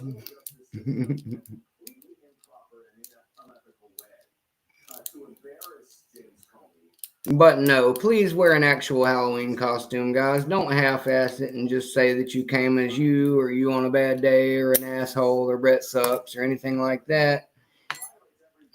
If you want to cosplay, that's okay, but I would prefer it not be fairies and happy stuff, guys. Whatever you dress for as Halloween is your business, but Mountain Mick was raised for Halloween to be ghouls and scary stuff. So if you're going to wear a princess outfit or something like that, I'm going to be a little disappointed when you show up in your My Little Pony outfit. Ninja Turtles are accepted, though. And because of that, I'm going to allow it, guys. Many, many years we reused that Raphael costume. So if you want to be a Ninja Turtle, you'll be in my heart forever. And for that reason, if you want to dress up as a Thundercat or My Little Pony or whatever, you don't have to be spooky, but spookiness is encouraged. Terrafon, if you can find no Halloween costume, you are allowed to cut a pillow with some eye holes in it. Just do your best to look like a ghost and not a clan member so we don't get banned from YouTube. That is all. GK Man says he's going to pick a lock as Invisible Man. I like it, GK Man. If you can do it with your hands totally invisible through clever editing, I will accept it. Exactly, Terrafon. You haven't worn a Halloween costume in like 40 years. Now you've got an excuse. That's the fun, brother. So instead of worrying about not having one or going to some dumbass party or escorting your kids safely around to get candy, get you a costume, if nothing else, so you can come participate in Mountain Mick's Halloween October extravaganza giveaway. I just want to prove to you guys that this was not the same lock, okay? I've got two of them. Many people ask me about that sometimes. They're like, oh, why do you keep picking that same one, Mountain Mick? I don't. There's two of them. Why do I keep picking both of them? Because, you know, a man can only have so many locks. I've got 3 buckets full, so that's what I got. If you want me to pick other locks, send me some more locks. A bunch of people do. So just be patient and you'll see other locks. You were about to say that, Terrafon? That's funny. That is funny. For Halloween, I dress as a bush and jump out and scare the young trick-or-treaters. That's funny, Brett. There's a lot of people in my neighborhood growing up that would do that, Brett. They took special enjoyment in terrifying the little hordes of young trick-or-treaters. Nowadays, that's a good way to get punched in the face by some helicopter carrying mom. Get away from my kids, you freak! Trick or treat. Is nobody doing the toilet paper and flaming bags of poo anymore? Brett Sucks. What happened to the tricks portion? Why is it all just chubby kids and treats these days? Didn't we used to actually do some prank trick? Everybody got ARs. Oh, everybody got ARs, Papa Mick said. I can see how a real AR-15 would be detrimental to your attempts to TP a yard. If you're aiming an AR at children who are TP in your yard, you're part of the problem. You're going to lose all of our gun privileges doing dumb shit like that, guys. Put the AR down, sir. They're 8-year-olds. Now, the poo bag might be a little bit too much like a WMD. If it's on fire, you could be charged with arson. You do got to be careful with these things. Oh, I agree, Chuck Soup. Far too many cameras these days. That is the real problem. You can't pull out your ass anywhere without having a moon video on YouTube 5 minutes later. Angela says, my pick lock is G Key Man, aka the Invisible Man. That's great, Angela. And if anybody dresses up as G Key Man for Halloween, I will accept that. If you can figure out what G Key Man looks like and use him as a costume, I'll accept it.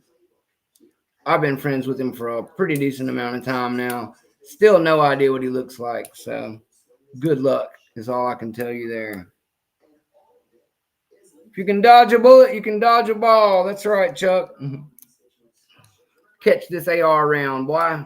223 or 556, Chuck? I think they are a similar dodginess. If you can miss one, you can probably miss the other.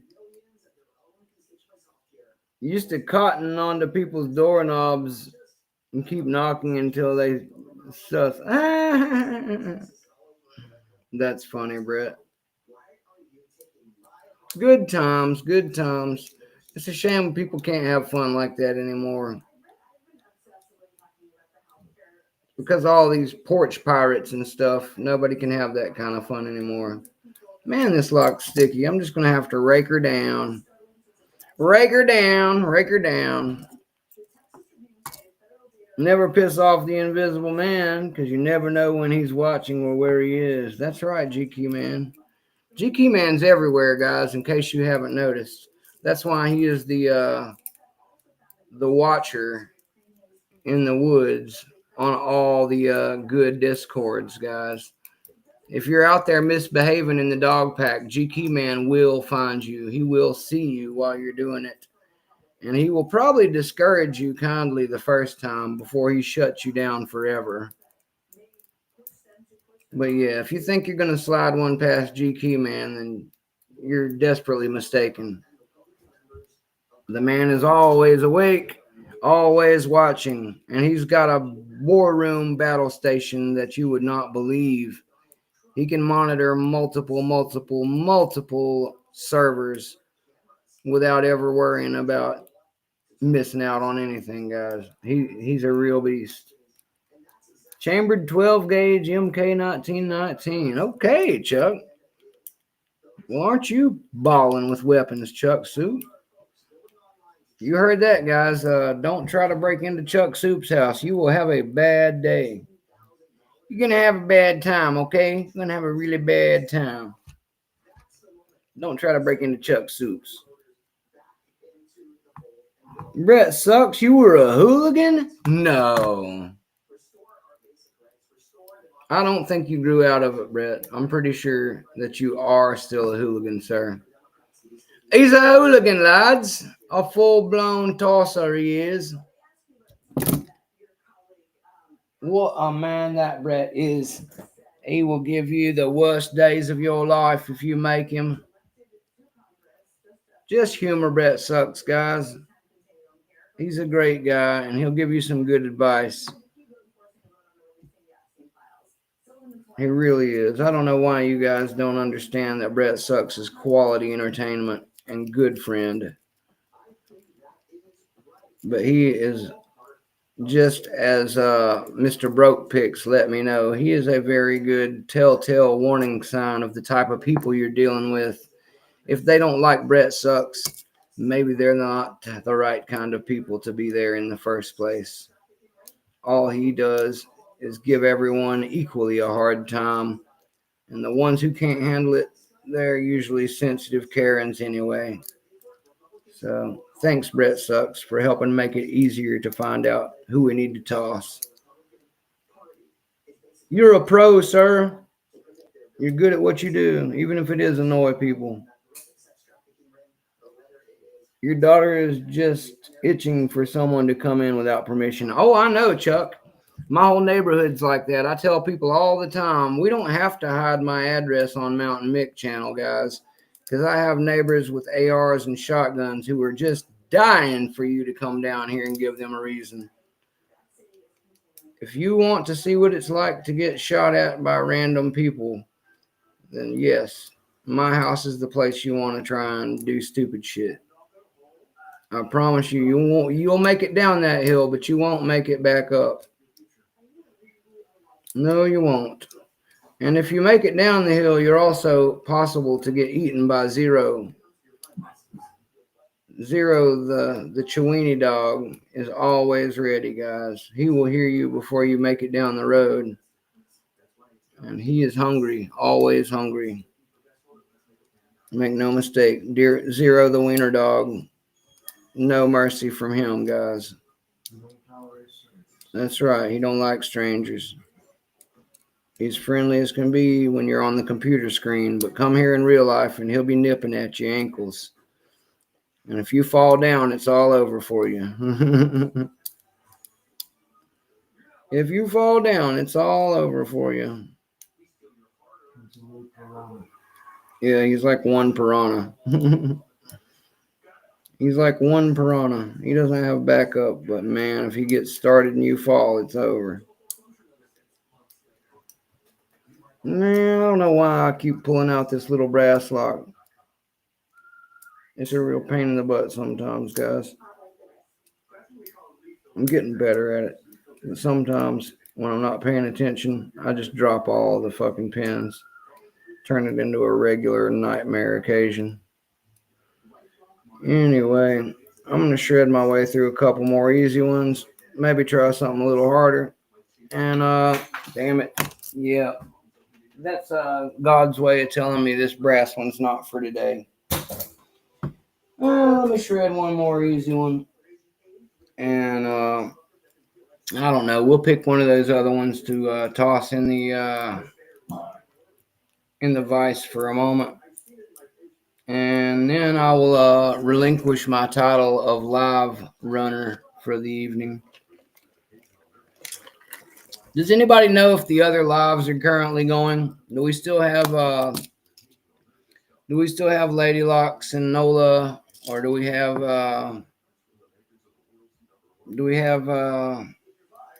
Broke Picks and Labs going yet? Somebody let me know the answer to those, please.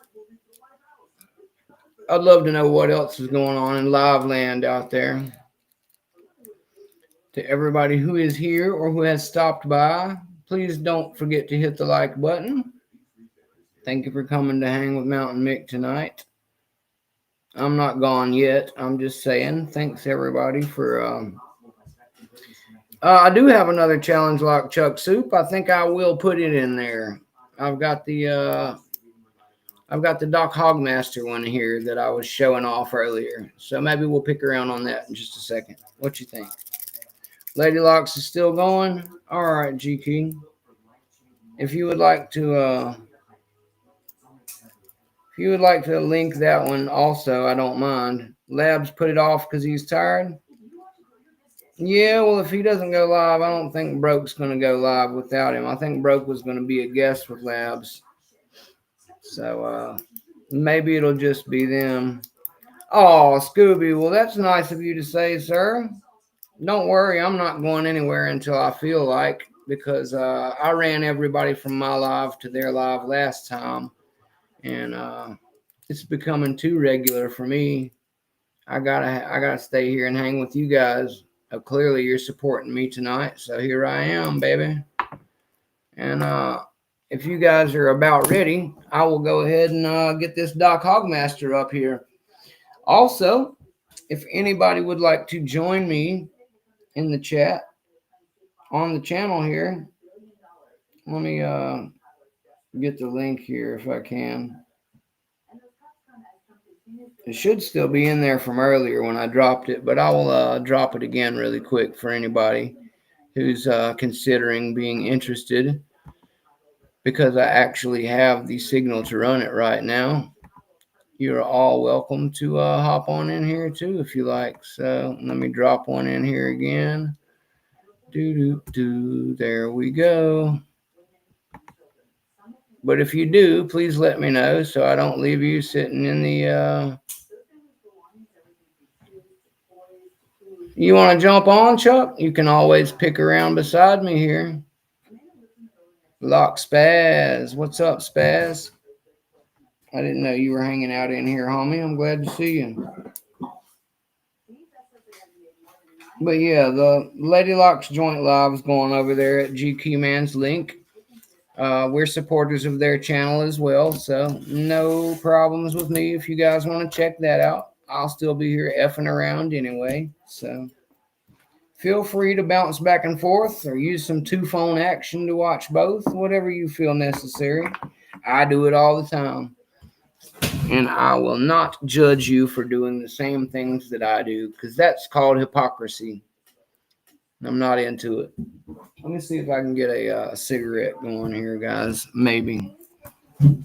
And yeah, Chuck, if you want to jump on and do a little tandem challenge lock picking, and let me know, Chuck. I can plug you in.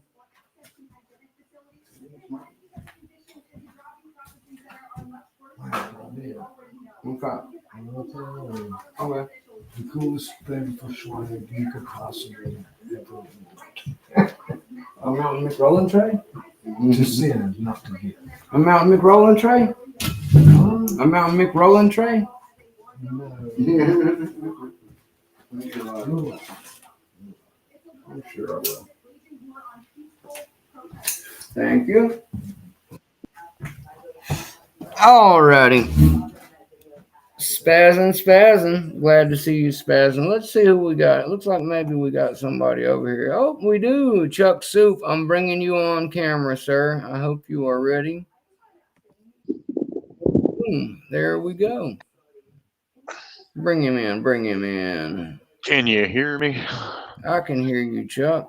You should be, let me bring you full screen. I think my thing's got you in picture. There we go. Let's get Chuck up on the big screen. Oh. There we go. Let me know in the audience, guys, if Chuck needs a little more volume or a little less. I do have the controls to adjust. And I'm going to be clearing some stuff out of the way so we can do a little tandem picking here. I got all my other stuff in the way. But welcome, Chuck. Well, hello. Yeah, I've got the other Massachusetts Massacre. I can't remember how he runs his name. It's too many people with Western too many Massacre. Yeah. Yeah. Basically cheese grits and NyQuil. Cheese grits. That one's easier for me to remember. I agree. Cheese grits is definitely his name. Yeah, he sent me 4 challenge locks, and I've got 3 of them beaten and videos up now. Nice. The last one I've got on the list there that he sent is Kiss My Grits. Kiss My Grits. Yeah, by Nick Vix. Nick Vitt or Nick VT or whatever. Yep. Yeah. I know who you're talking about. So Nick is quite a builder.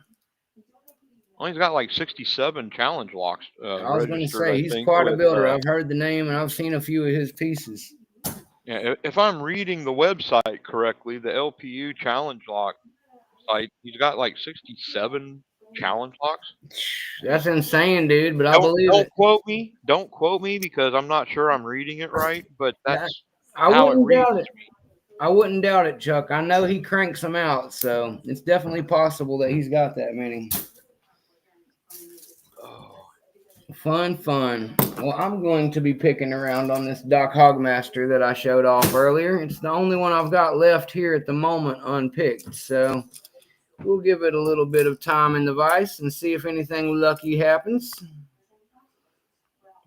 I have yet to really pick around on it. I think I stuck it in the vise for everybody on the channel one night for about 5 minutes or something, but I wasn't really making a real effort on it like I should have. So I'll give it a real proper effort this time.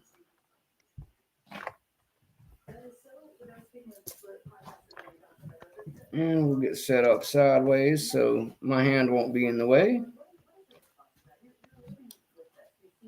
Oh, hope you don't mind. I started without you. No, you're all right, Chuck. Entertainment. The show goes on, brother. Start whenever you like. We're not even on the same kind of lock, so it's not like it's a race. Well, it's a challenge lock.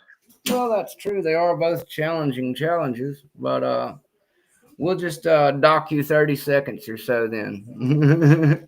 Dock me. I figure you want to add 30 seconds, or like 10 minutes, depending on how long it takes you to get set up. Yeah. It won't take me that long. It'll just make it a little more of a challenge. Scooby says he's got half a challenge lock done. I haven't even attempted a challenge lock yet. I hope you mean building one, Scooby. If you mean half picked, then that's not really any good, is it? I think it's a brutalizing protesters in Chicago. Oh, that's no surprise.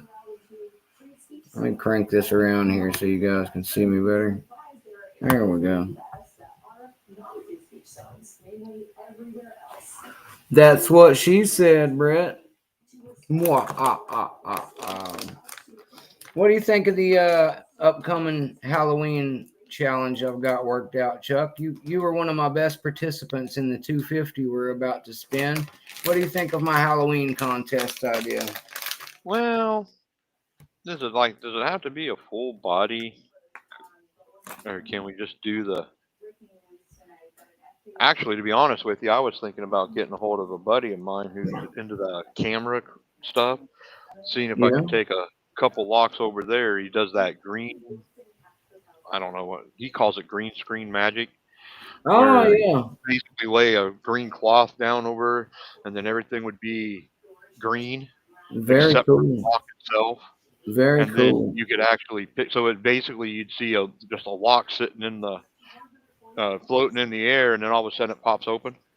So you could make it look like it was in the fires of Mount Mordor. Well, it'd be the Invisible Man theme, basically, that right. had mentioned. You guys did mention the Invisible Man a couple times. I could see that. When he said that, I was like, I wonder if that would be possible, cool. To where the only thing you could see is the lock, That would be cool. And then if you paint because he's got a couple claws that he would just throw down and gloves that you would put on to hide your hands in the background. I was going to say, Chuck, in light of what you were saying, I was going to say I'd be willing to accept somebody wearing some slasher gloves or something like that and still having their candy in the video. I suppose that'd be good enough for me. Well, okay, look at my videos. All you really see are my hands. Yeah, that's what I was saying. I do realize a lot of channels are hand only. Now with a mask, it's not like you're going to show your face, but I suppose I would be willing to accept as long as your hands are in costume. So what about long fingernails, manicured? Honest to God, real manicured, not the fake press-on shit. Yeah, honest to God, seriously glued. You could get some Wolfman nails going, or you could even paint your hands green and get some little Frankenstein scars going. I'm cool with all of that. Oh, my wife does the manicure stuff, the cool. Old school. Takes 6 hours per finger. Yeah, maybe not quite that long, but she does that. She's been hounding me. Hey, I need somebody to practice on. I'm doing my own nails. I want to practice on somebody else's. So I get some experience doing somebody else's nails. It's like, of course. Oh man, okay, fine. So I was hoping Lady Locks for her 10,000 challenge is going to have that. Hey, get your hands manicured, fingers manicured. Then I could kill a few stones with the same bird. Absolutely. I hear you, brother. Nothing wrong with that. But yeah, absolutely. If you just want to do a little bit of dressing up your hands, I'm cool with that, brother. And that goes for anybody else out there listening. I'll be sure when I put the actual rules out that everybody knows that they're welcome to just use some hand costumes of some sort, whether it be makeup, paint, or nails, or gloves, or whatever you find necessary. Just make it different for spooky season and include your candy. And I don't care what lock it is, and let's just have a fun time. Do you have to get the lock open? That would be ideal. You don't have to gut it for this one though, since it's not a really big. Since I'm not making you.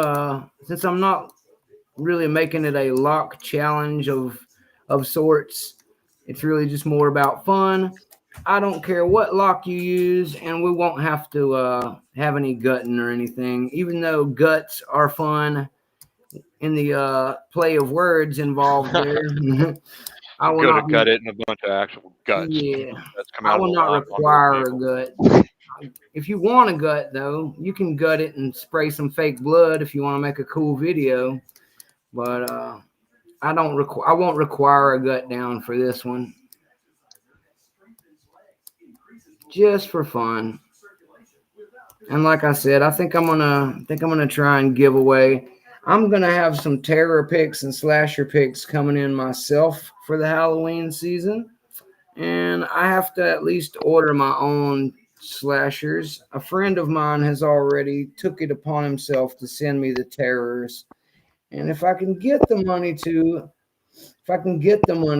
I will also add a terror set to the winnings. But for now, we're gonna go with just the slasher because it's a little cheaper, and I know I'll be able to cover that without any issue. And I'll try to include some of their favorite candy too, since I'm asking them to show it.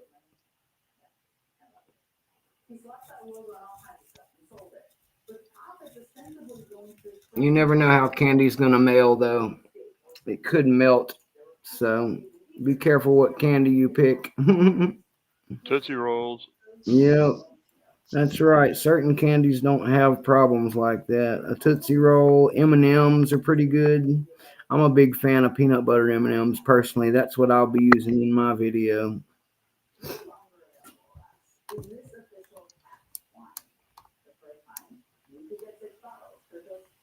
Scooby. Thing.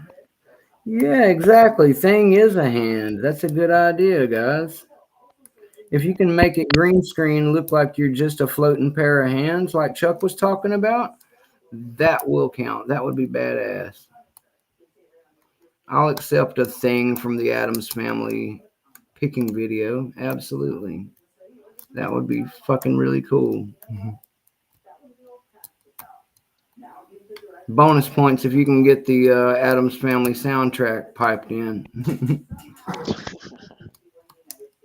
Like I said, that's the exact kind of fun that I hope to foster with these type of holiday contests.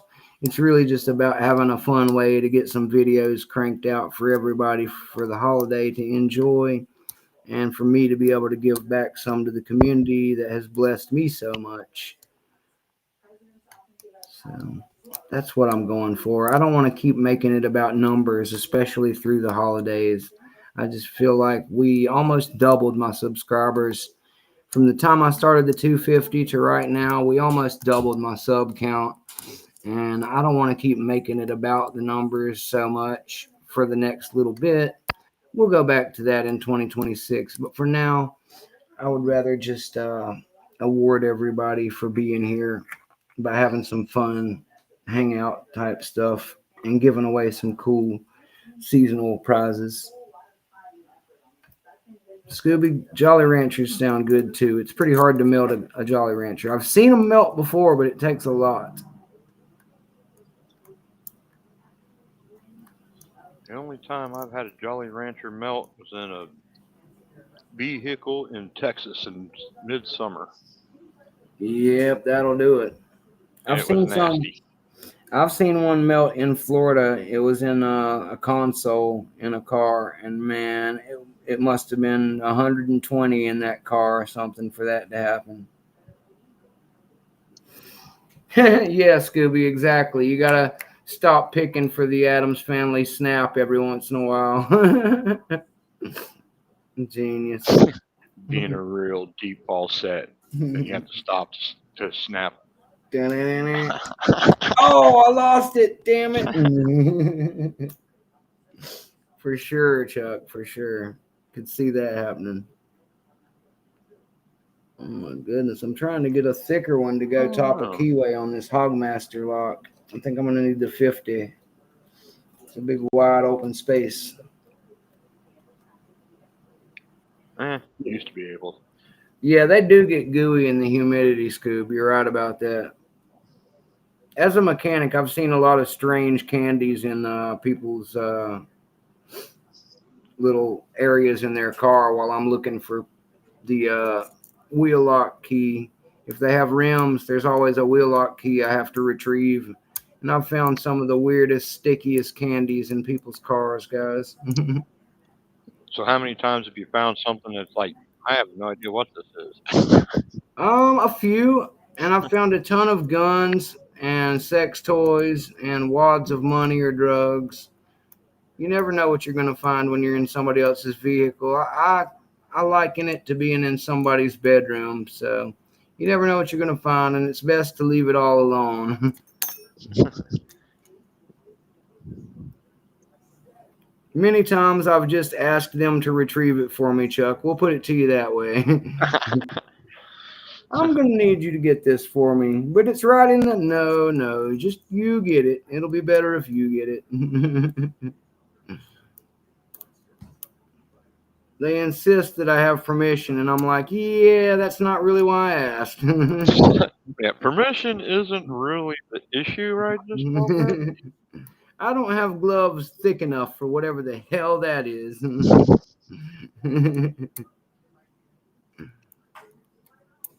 My goodness, what is that? When you get one of those real big, huge refrigerators that have the French doors for the refrigerator, it's like 4 feet. You put your arm into the shoulder to reach the back of the refrigerator. Oh, And yeah. after a few months, if it even takes a few months, you're like, I think I ought to clean out this refrigerator. And you pull it open and you get into the back of the refrigerator and you're like, I don't know what that was, but it looks like it's going to attack me if I try to mess with it. This thing is alive now. Oh, and it's angry. Drives my wife nuts. I like the gallon Ziploc bags, so that's what I put leftovers in. Oh yeah. And she's like, "Oh no, we got to have it in a nice, neat bowl." It's like, why? So something, because if it gets pushed to the back of the refrigerator and it's months that we get into it, I'd rather just grab that bag and be like, I have no idea what you are, so we're just same here, Chuck. I like to be able to toss it. And if it's in a clear Ziploc bag and you can't tell what it is or was, it's gotta go. Sure as hell don't want to open that. No, sir. No, sir. And I hate when it's in some Tupperware that you want to save. Like, no, when it's damn, I'm gonna have to throw away something I like just to not touch this thing. Oh, even worse when it's in a container that your wife wants to keep. Oh yeah, that's the worst, because then you can't even make the judgment call. It's like, fuck. Oh no, you just take a permanent marker and put a big ass X on top of the lid and stick it back in there. What's that? And that's your job. Yep, that's all you. You want to keep that? You want to keep that container? You figure that out. Exactly. Exactly. There ain't enough bleach on this planet for me to look into. I don't even want to be here the day that you clean that. Man, I am not finding the tensioner I like here. We'll get one in a second. I might even have to go bottom a keyway for this fucker. It's not cool. Yeah, exactly. That's what we're saying, Scooby. That's what me and my man Chuck here both have agreed with you on. You just want to use something plastic you can throw away. I keep getting to a point where nothing does anything, and I can't feel anything. So I keep swapping up tensioners until I find one that doesn't do that. Yeah, I'm having trouble feeling anything in this thing so far. So my tensioner is half the problem. I can't get it to sit just right. And I feel like what's happening is I'm just immediately oversetting the first down pin and then getting nothing. You ever try starting in the back and working your way front? That's actually what I usually do. Well, I'll start at the front and go back, but then if I don't get anything at all, or I'll end up in a dead spot, I'll go backwards just to see if if things get different. Yeah, I'll switch directions on tension on some of these too whenever it's really ridiculous. I'm just having a hard time even finding what I want to use to turn this thing at the moment. I'm sure I'll come across something in a moment, but for now I haven't really got something I'm in love with yet. Yeah, Maybe. keyway on this thing is not going to let me use the dog leg. Yeah, them dog legs come in handy if you can get something they Well, fit you in know just what? right, for sure. I'm a Let big me fan. see. I like my dogs. I think I might be able to squeeze the 16 in there, but I it's like just my dogs. Maybe we'll go 50 at the bottom. Yeah, there we go. That's nice and stout. Jammed in there just right. If I can still fit a pick in there, we'll be in good business now. Yeah, I think we're going to be all right now. So, what am I missing, guys? Anybody watching the other show? I know that it's not as exciting as me and Chuck Soup, but I was just curious if anybody's actually checking it out.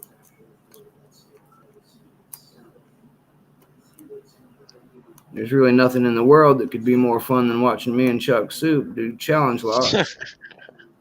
Not even close.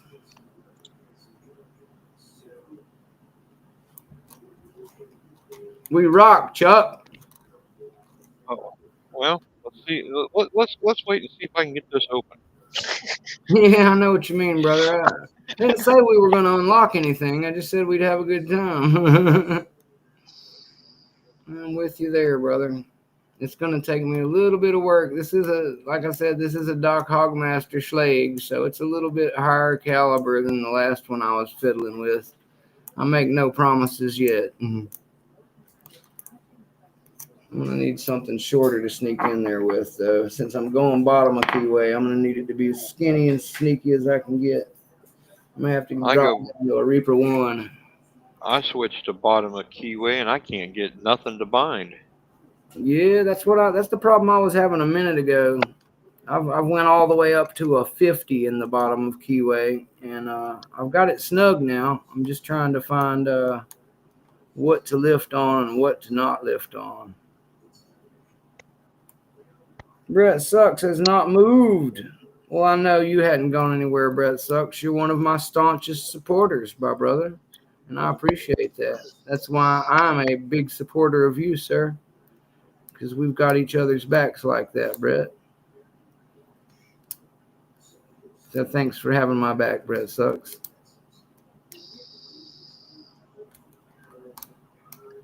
You'll get no argument from me, sir.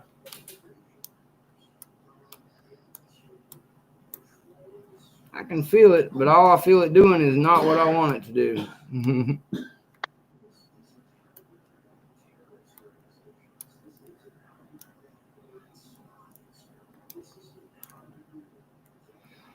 There's a 4 back here that doesn't want to let me under it when I come back towards it. I think it's trying to be the one to set, but I don't think I've got my tension figured out just right yet. I'm either going too soft or too hard. I'm going to have to find a good medium.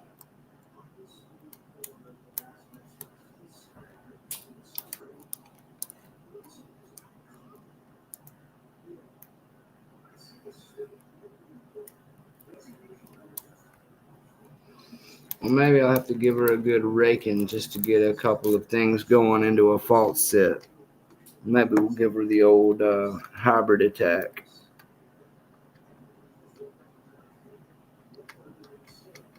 There we go. I got it a little lower. Maybe I'll get a little more room to work with now. I don't know what the old Hogmaster put in this thing. Maybe we'll gut it and find out when it's over. Maybe. Yeah, I haven't even gotten a false set. Yeah, me either. I'm not even making that kind of progress yet, Chuck. Like I said, I'm thinking about giving her a little low rake. I may just stick my half diamond in there and see what happens.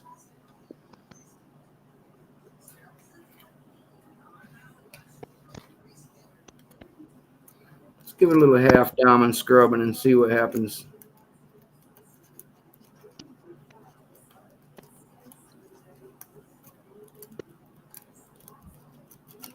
Definitely feels weird.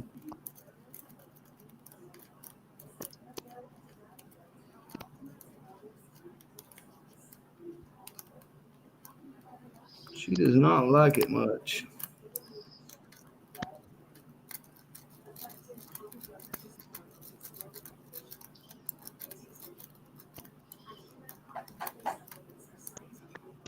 Just giving her a little toss with the half diamond, seeing if anybody wants to fall into a false set. Nothing guaranteed yet.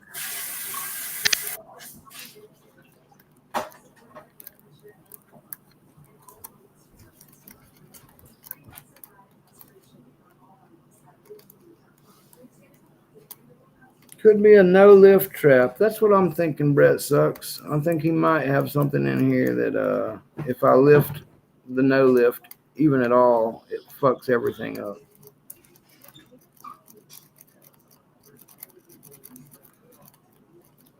Oh, we got a little bit of a walk in there. Did you see it move forward? I half diamonded my way through one little step forward. So we got somebody to bump. Let's try doing a little nudge with the half diamond on some of these pins. Let's see if we get any more out of her.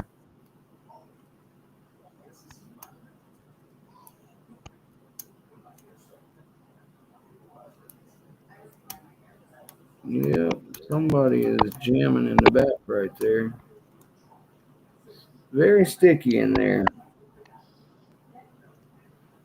All right, Lock Spaz. Thanks for sticking around for a little bit. I hope you enjoyed over there as well, sir. Send them my finest regards and tell them I'm sorry I missed it, but I was already on first and I can't abandon my audience. Can't make a habit of doing that. If I'd known ahead of time they were doing their thing, I would have rescheduled, but I'm not going to keep putting my people to bed just because somebody else is on if I can help it. Big love to them, though. Like I said, I wouldn't be dropping links to their live if I was worried about it.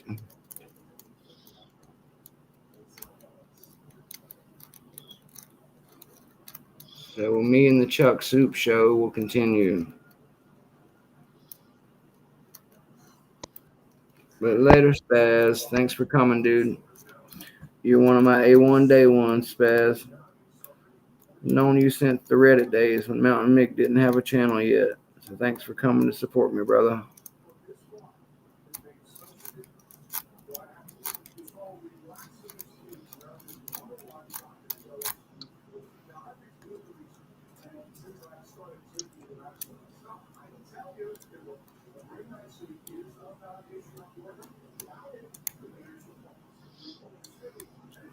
Well, I don't know how it's going for you, Chuck, but it's not showing many signs of improvement for me.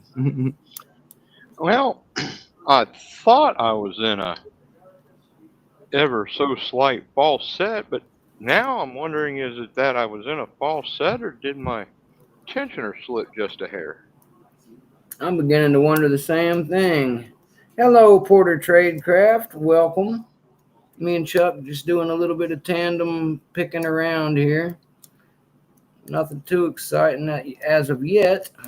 Could all change in just a moment, but for the moment, we're both still struggle busting it. And if I start from the front and head to the back, it just nothing. It ends up, I'll get a couple clicks and then nothing. If I start in the back and work my way forward, I get a whole bunch of clicks.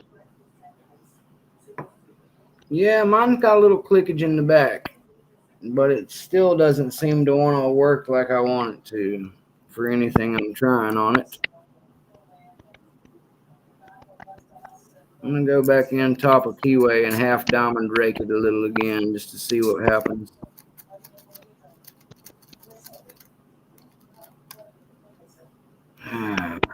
Keeps wanting to drop the turner is the problem.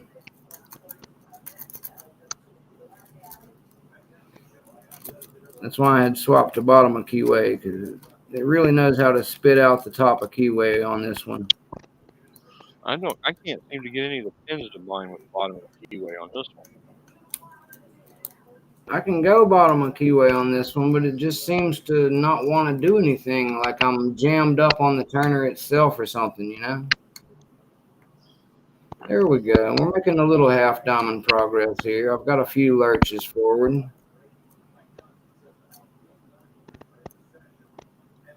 So for now, I'm just going to keep bumping her with the old half diamond and see if we make any progress here. And I continue to try and not... Oh, I just lost the whole damn thing. See, I'm going to have to switch to like a shallow reaper turner up top or something, because that's the problem I'm having here is my turner's still just not sitting right. Once I get that worked out better, we'll be halfway home. Well, this medium flat by Jimmy Wonk seems to be the one to get in there and get all the pins.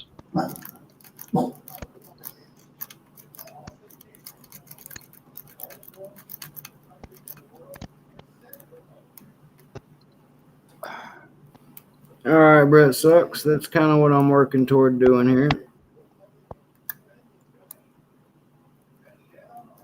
I switched top of keyway turners again, Brett, because the last one's just getting in my way too much and trying to creep its way out the front every time I get towards the front. So I'm still just kind of teasing it with the half diamond, and still not crazy about the turner situation just yet. Maybe the 50 was better for it. But once I get it to where I like it, there we go. The 50's snug, so let's use it.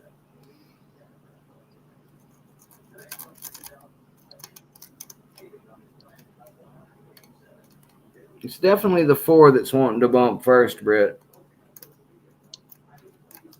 I need which one? Oh, the champion tensioners? Yeah, well, that would be great, Scooby, but multi-pick's not really friendly to my pocket right now, sir. Maybe Lockpicker's Bench, who recently joined the dog pack, can hook me up a little on those, because while I would love to have some nice multi-pick stuff, I do not love the idea of paying 66% additional for no reason whatsoever except to make our current administration rich.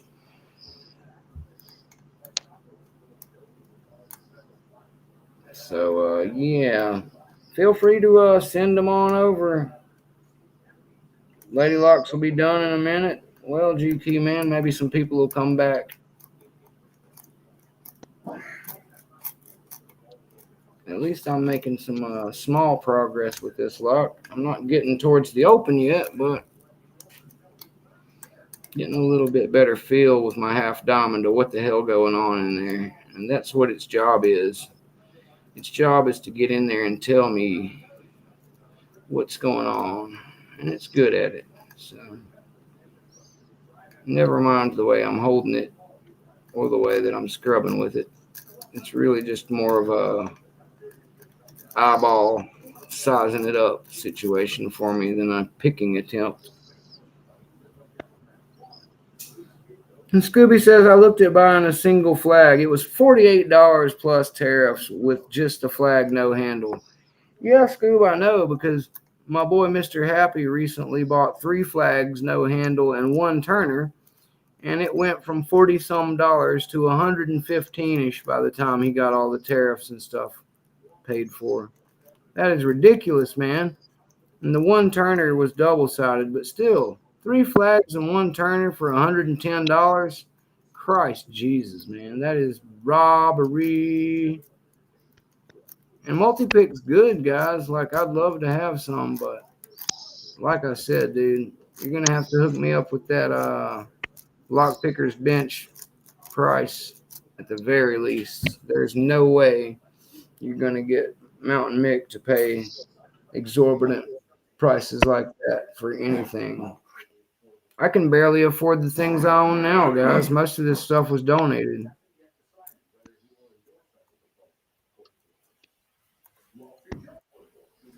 I am not a rich man.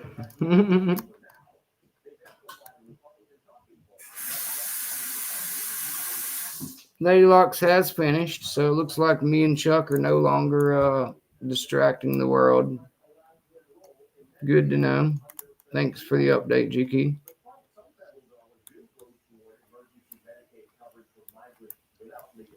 Did she hit her 10,000?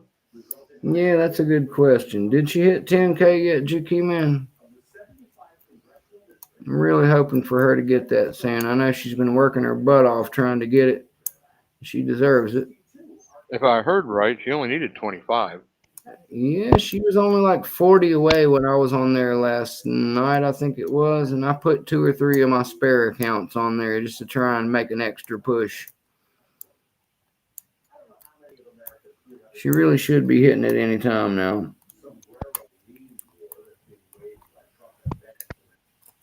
Scooby says, I'm glad I splurged on this multi-pick stuff I have.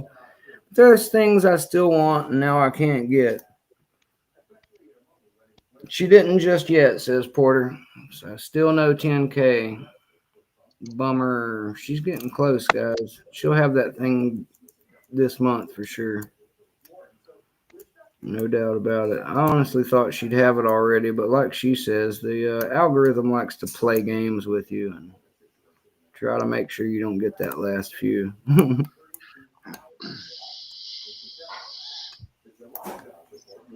It's all good, Nola. Nothing wrong with supporting the queen, brother. If I wasn't mid-pick, I would already have jumped over and seen what's up myself. I hope that you gave our warmest regards to the Queen of Locks. We dropped a link for her and everything. We definitely support what she's got going and hope that she hits the 10K that she's after anytime now. I'm struggle busting it here, trying to figure out what I'm going to tension this lock here with. I'm also starting to get another callus built into my middle finger. I peeled my old one off, and now it's all naked and barren again. So I'm starting to get thing to do. Yeah, I didn't want to, but it was all off in one horrible flake, and the new one's going to end up super thick because of it. Look at it; it's already getting pretty aggressive. Well, it's so bright and white, it's hard to tell right now. But yeah, my middle finger there it's from about here to here on my finger right now, guys. Like I've got a huge, almost looks like a rash right now because I'm recallusing it. So it's a little irritating right now, but when it turns rock hard like the last one I had on there, it will be a bad mofo. So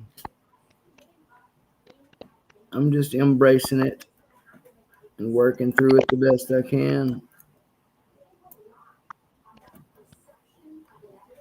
Let's use one of these Moki super longs. I think that'll work a little better for this Doc Hog. Let's try that out. Let's see if that gives me any wins. And let's get a Jimmy in here. Let's see if I can get a Jimmy in here and do a little better. Let's go with about a medium Jimmy Jim hook. See if it shows me any love.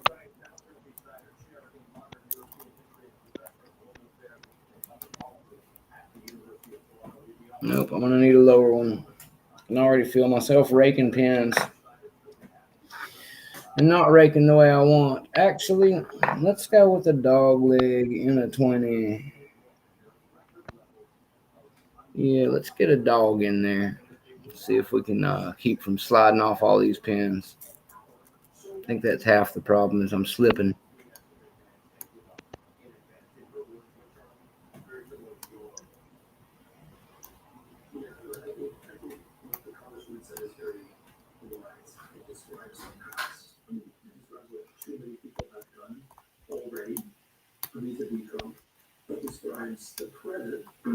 Just sub Scooby. Yeah, anybody who hasn't subbed Scooby, then please go sub Scooby, guys.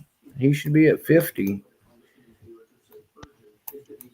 He's at 48, guys. He needs 2 people or something. Like, seriously, give Scooby his subs, man. He needs to be able to go live anytime, too. Scooby's been with me from the very beginning, guys. If you guys haven't heard me mention him by now, you don't pay attention to my channel. What? Scooby Wagon. Blue Scooby. I've known him from day one. He's just now getting his 50 subs, and I don't understand how. The man, when I met him, he was a green belt, and he had stopped picking a little bit aggressively. And we started talking, and he has blown past to an amazing brown belt now. And he needs more support on his channel so he can do some live picking. So support Scooby, guys. Come on, man.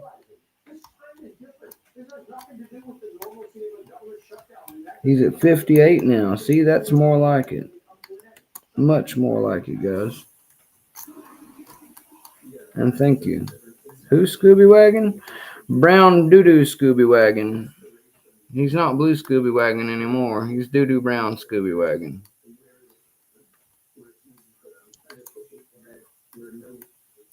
He's too far ranked up to be Blue Scooby Wagon anymore.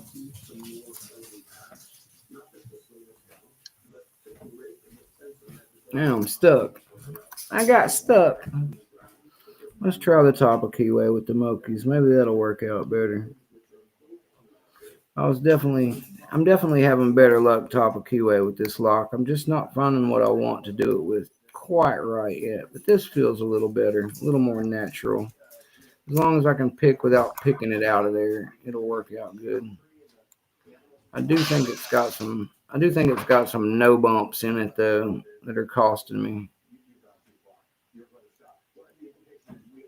Poop Scooby Wagon. I think this one's just got some really crazy pins that I'm not used to dealing with or I've never dealt with yet. Yep, I know what you mean, Chuck. Anything beyond a spool or a serrated, I don't have much of any experience with. So. Yeah, I'm with you there, Chuck. When people start throwing gins and things like the kitchen sink at it, it gets really ridiculous for me as well.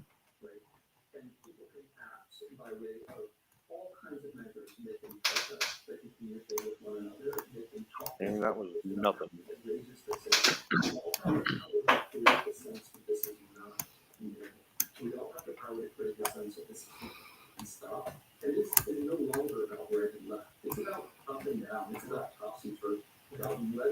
I'm also still just trying to get my vice picking vibe back. To be honest with you, Chuck, I've been picking in hand so much lately that I've kind of lost the vice action I used to be getting better at.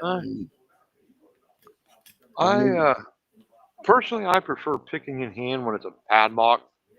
You know, something big enough that my hands. You know, here's an example. Here's a Master Lock 911. Okay, here's that 911 in my hand. Yep. I mean, it's.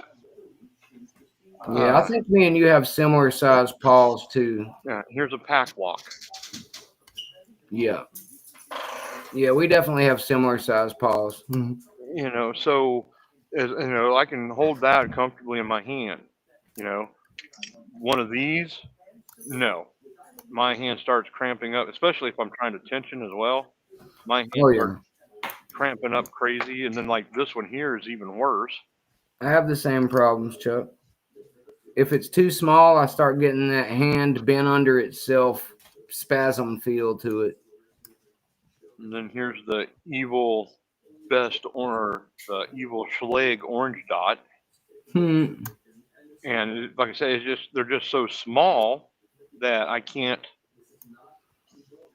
So I put those in the little vise, and then if like that SOUP, oh man, that one I hate I that remember lock. you had fits with that one.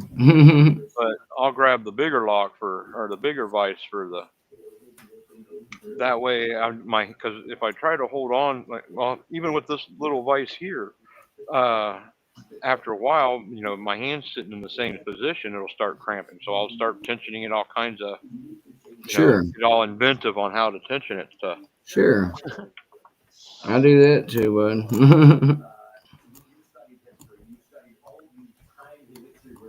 The Vice gives you a lot more options, but it definitely has some holdbacks to it in situations where you could be better in hand.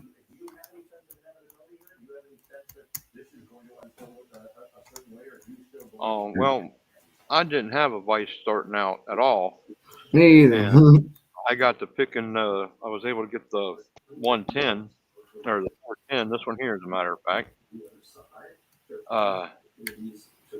Open in hand left and right, and it was like I finally got a vise. I was like, oh, cool, I got a vise. I'll just be ripping through. Nope, I had to relearn how to pick the damn thing Yep. because it was way different for me. I think it is for me too, Chuck. I think switching to the Vice is only so helpful in some scenarios, and I can definitely see myself doing better in hand on certain things.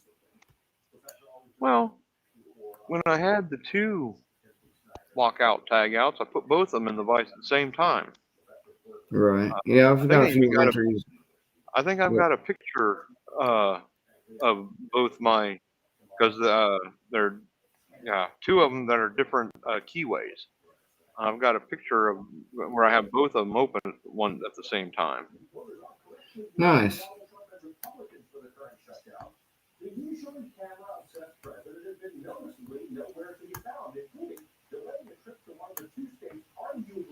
Man, what a hard ass.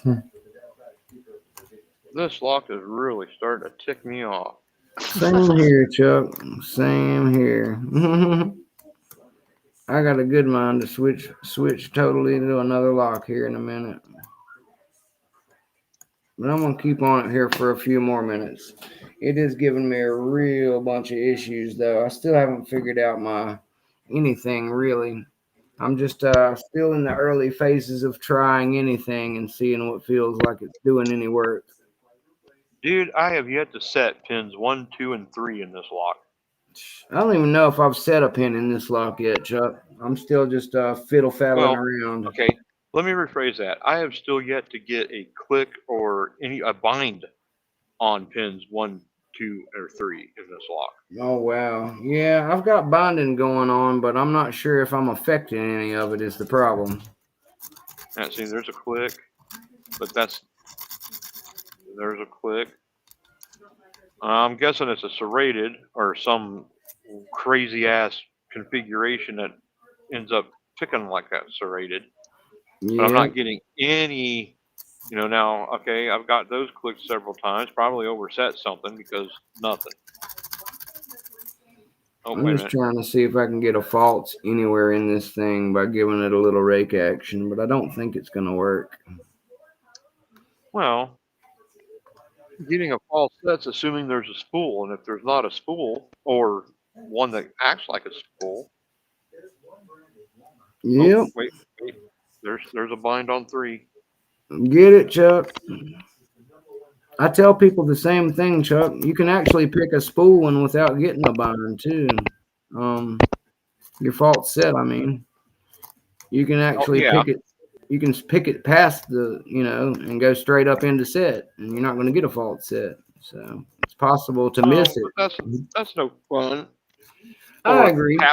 Tapping it earlier, you inadvertently set it. Yeah, I've done Yeah, I've gutted a couple of them. Like, that's got spools. There's no, I know. I've picked ones. somebody swapped the pins on me while I was gutting it. I've picked ones. I've picked ones and then gutted it, and it was all spools. And I'm like, all spools? I only think I set 2 spools on that mother. Yeah, How'd those I'm other had 3 one get up all there? spools. I've got a 1100 here that's all serrated. Yeah, my pack lock was all serrated. I didn't have a single spool in my 98 Pro. It was all serrated, and then the check on 7, which I'm told is pretty uncommon. And if you saw the bitting on it, you would see that it was a nightmare of a lock anyway. So between having no spools, other people might. I can't tell squat from the bitting. I can tell stuff from it, but there's no point. It still picks different based on whatever's actually in the stacks, you know. What I can tell you from the bitting is there's 1, 2, 3, 4, 5 pins on this master. Yep. That's all I can tell you. Well, the only other thing it'll tell you is how high to lift them. Well, see, I don't know about that either. Like I said, I've just got so used to not paying attention to the key because I didn't have a key. I don't look at them either. It's a waste of time, and if you try to imitate what the key says, it's not going to help anyway. You're just going to overthink it and not get it done. You're better off just picking by feel and paying never mind to any of that. Is the way I feel about it. My light went off and nobody touched it. That's all a waste of time. Just pick the damn thing.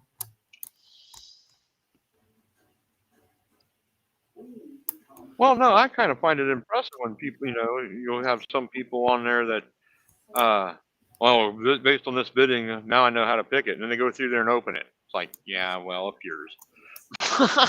I'm not a Jedi like that, Chuck. It's kind of impressive when I see somebody, they're like, oh, I'm having all kinds of problems. Let's see what the key looks like. Oh, okay, that's what it is. Boom, boom, boom, open. That's a Jedi locksmith, Chuck. I'm not one of those people.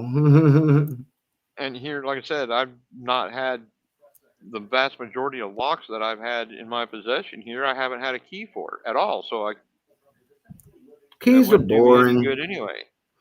Keys are boring. Oh, no. Really? Look at this thing. Oh my God, guys, what a trap.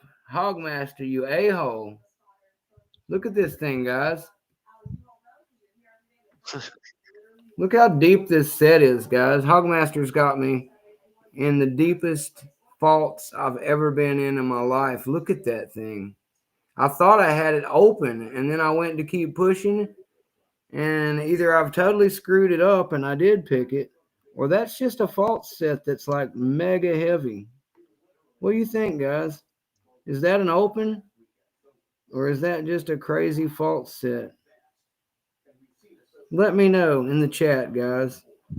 I feel like if it was a true open, I could 360 it, but I don't like to 360 locks. And this one is pretty deep in there. Yeah, that's what I thought, Brett. I'm thinking nearly there, but not quite is the answer. I'm going to try and go back up in here and maybe float it back a little.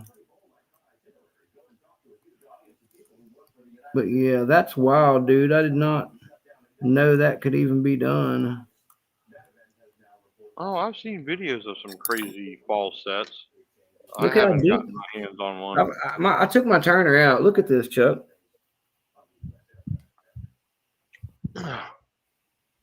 That's what the turner out of it. I'm going to have to stick it back in there and float it a little bit.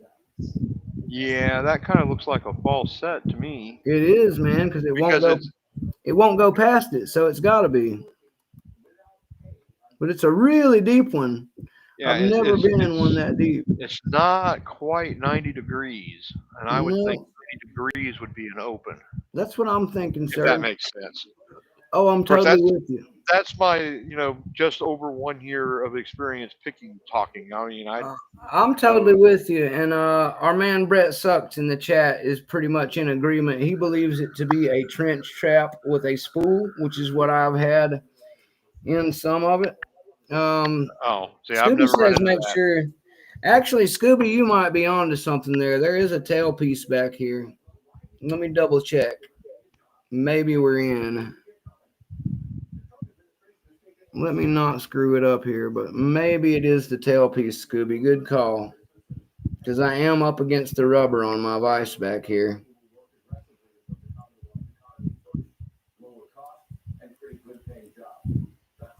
Okay, Scooby was right. We're winning. It's a win, baby. It's a win, baby. Good call, Scooby. That was a good call. I don't know if I would have thought of that. My little tailpiece. I probably would have ended up resetting it, and starting over, not realizing This is I had why to you ask questions, Chuck, because I totally would have screwed myself out of this victory just now. Good call, Scooby. It's a tailpiece that hit the rubber on my vise. We actually got it open. I got to get pictures for all the guys in Facebook tube land. Damn, I'm on a roll lately. Congratulations. Thank you, Chuck. Good job, dude. You're a good luck, Chuck. That's what you are. You are a good luck, Chuck. And I'm not sure if I'm allowed to say this, Chuck, but I hope that you end up winning the wheel tomorrow or Sunday. Well, I did give it an honest try. You put in more tries than anybody, I think. I think Elroy's Toys has put in a hell of a jam, but I'm pretty sure as far as time versus picking goes and whatnot, I'd have to say if it were on effort alone, you would naturally be one right off top there. Let's get us a nice video for the guys over in Facebook land. Hogger than intended. Picked. Yeah, buddy. Knocked another one down. Doc Hog Master challenge lock complete, which makes me feel good because that's my third challenge lock recently. And hopefully Mr. Andrew Goss won't feel so bad now that he knows that I can pick a Doc Hog Master lock too. It's not just your locks, Andrew. Doc Hog is number 3 on the list of LPU rank pickers. Okay, maybe 2. I haven't even checked recently. He might be number 2. Point is, this is an old one of his. Mountain Mick just knocked it down on a live with Chuck Soup. So don't feel bad about your locks, my guy. It's not just you. Mountain Mick's just out here slaying it.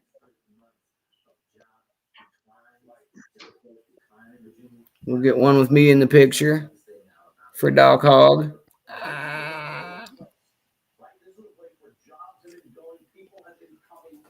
And let's see. I guess I should probably gut this vicious thing down. Isn't that what people usually do? Gut them down? I mean, I usually gut everything that I mess with, so it just feels right. I'm not a big fan of gutting locks that aren't mine. I don't want to screw it up. That's why I'm not a big fan of gutting locks that aren't mine. Yeah, I know what you mean, Chuck. Mine up to. The only thing for me is I like to gut what I kill, but at the same time, I like to have spare parts just in case. I don't think I'll have a problem getting it apart and back together, but I do like to know I have a way to fix it if I do go wrong. Well, it was pointed out to me that I ain't going to get no better at gutting if I don't gut. Yeah. I just don't want to gut one and find out, okay, well, it's going to take me another 6-8 months to get it back together because I got to find the parts. I find it to be pretty helpful for me learning the locks and seeing what I was just up against, because especially in one like this, thanks, Terrafon, I did manage to get one open. Yip to hootie. That's right, Brett Sucks. Yip to hootie indeed, sir. And I almost lost it if it weren't for my man, Blue Scooby. I keep telling you guys, Blue Scooby is one of my founding backup guys, dude. I would have screwed myself out of this open if I hadn't had him here to say, check the tailpiece, dummy. So thanks, Scooby. Yet again, you come through in a bind, sir. That is a play on words, by the way. So let's get us some shims out. We got our little pin and tray out. We'll see if we can get the Hogmaster apart without any issues. And it ended up, guys, being the M1ck's. So I was glad to finally slay one with the M1ck's for my man, Classic Sting, that sent these to me. These are some of my most favorite, probably my most favorite picks I own. I would say that my Jimmy Longs are right there with them in quality. Love my Jimmys. And while I don't think that the Reaper is quite as nice, if you've got some Reapers with some 44 Delta handles on them, you are getting the right experience. That is next. That is next to top tier quality for sure. I'd rather have the Reapers with the 44 Deltas than to even think of touching those Apex picks. I'm telling you that for a fact. Shame, shame, shame. Yep, that's the wife. Video call. 1 second, guys. I honestly prefer the Apex McTickler over the non. You prefer the Apexes, Chuck? I prefer the Apex Tickler over the McTickler with the 44 Delta handles. Yeah, you I have prefer. both. Well, I'm glad you know. Hey, Bullet, how are you, brother? Sorry, Chuck. Give me 1 second. My best friend and Take your my time. lady Take are your on the time. phone. You're good though. What are you doing? Are you on way? You're on your way back from poker? Yes, baby. Did you kick some ass tonight? No, I did not. No. Well, And I had some great hands, baby. I can't believe them fuckers can see. look what I did. What is that? This is a challenge lock that's in the open position. I just opened another badass challenge lock for my channel here. Yeah, baby. That's awesome. I'm out here kicking ass with my boy Chuck. You remember Chuck SOUP? I do. Say hello to Chuck. What's up, Chuck? Oh, a whole lot of not much. He said a whole lot of not much. I just wanted to let you say, hey, he's tandem picking on the show again with me. Hey, Bullet, how are you, brother?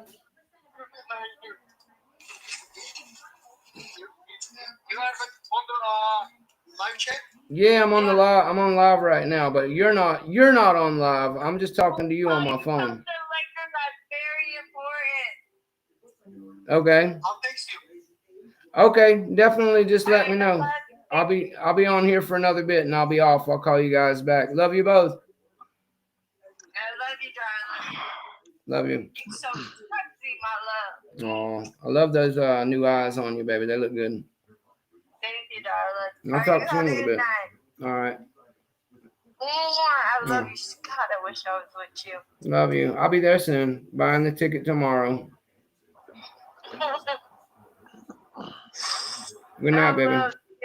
It'll be okay. I'll be there soon. With you, lay next to me. I know it'll be soon. I'm getting ready to buy a ticket tomorrow. Fuck you! You're so sexy right now. I want you. Yeah, I know. I'll do what I can. You're sexy and I want you.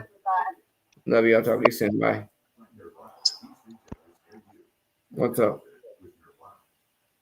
Yep, they did screw up the traffic in Wilkes. All right, guys. Sorry about that. The wife and one of my best buddies calling. And Papa Mick showing me something too.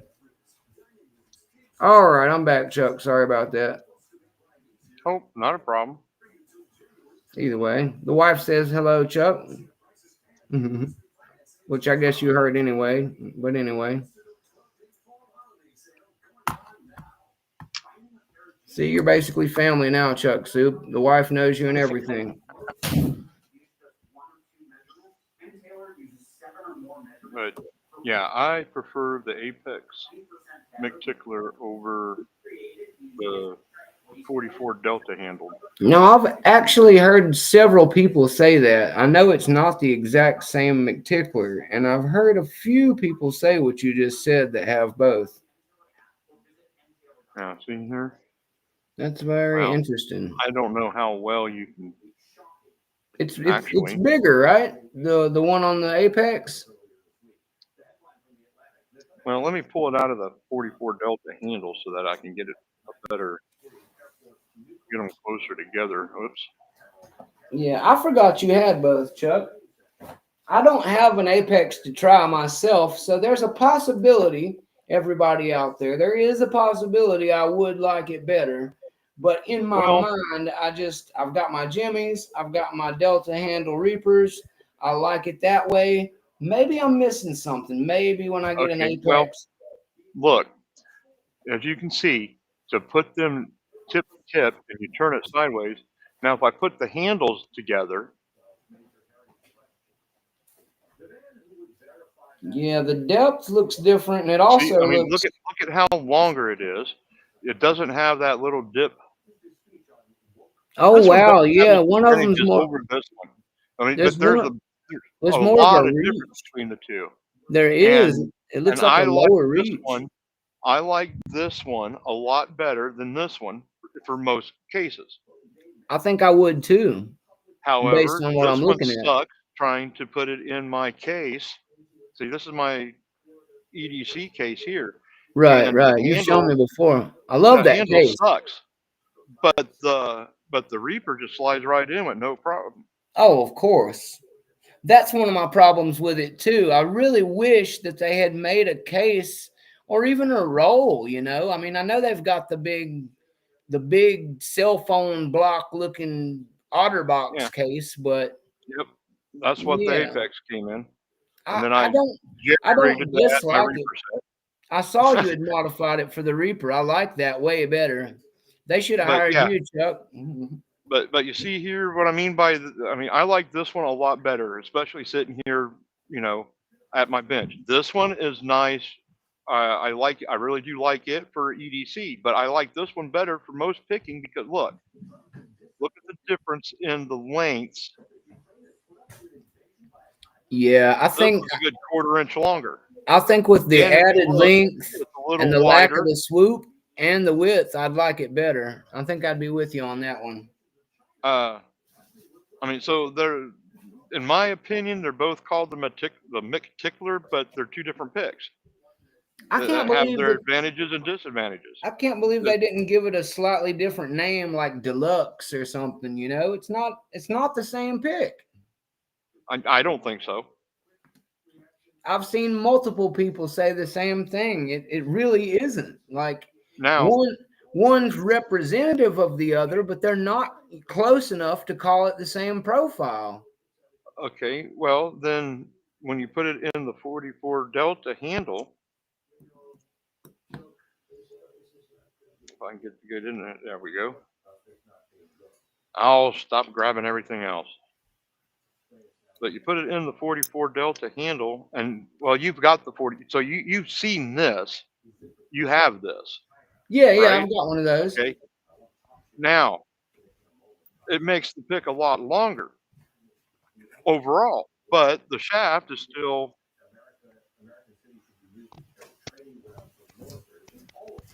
And to have it in the handle, it just, in my opinion, it just makes it too compared to this one. But I mean, like I said, they're really, really close to the same thing profile, but there's just enough. There's quite actually, in my opinion, there's quite a bit difference. So for anybody who doesn't know, here is all lined up, stacked at the bottom, same height. Here is a Jimmy Longs versus a Reaper McTickler versus a M1ck. And the M1ck is the medium height one that I've got. The Jimmy Longs is the medium Jim Hook 19. So I would say if I lined them all up at the top, though, it's totally different. As you can see, the McTickler is way shorter for reach than the two others, whereas the Jimmy Long's Jim Hook and the M1ck Workshop Extra are pretty close to each other as far as what you're working with depth-wise, length-wise. Does that help you see side by side the difference between the two? Yes, that's much better. It The Apex definitely, is a lot. To me, the Apex is a lot thicker. it's got a different angle. Yeah. So I mean, I like the Apex one better than I like the bare handled one for sitting here at my bench. Actually, that's the same thing. The first person who told me about that was saying the same thing you are. They But not only concealed noticed the carry, difference, this one is really nice. they not only noticed the difference, they told me they liked the Apex one better. But the You know, only and thing then is, they didn't realize that it was the other way around. They thought the Apex one came out first and the Reaper oh was no, after. They were backwards on that. yes, But they did notice the difference, and they did tell me they preferred the Apex version.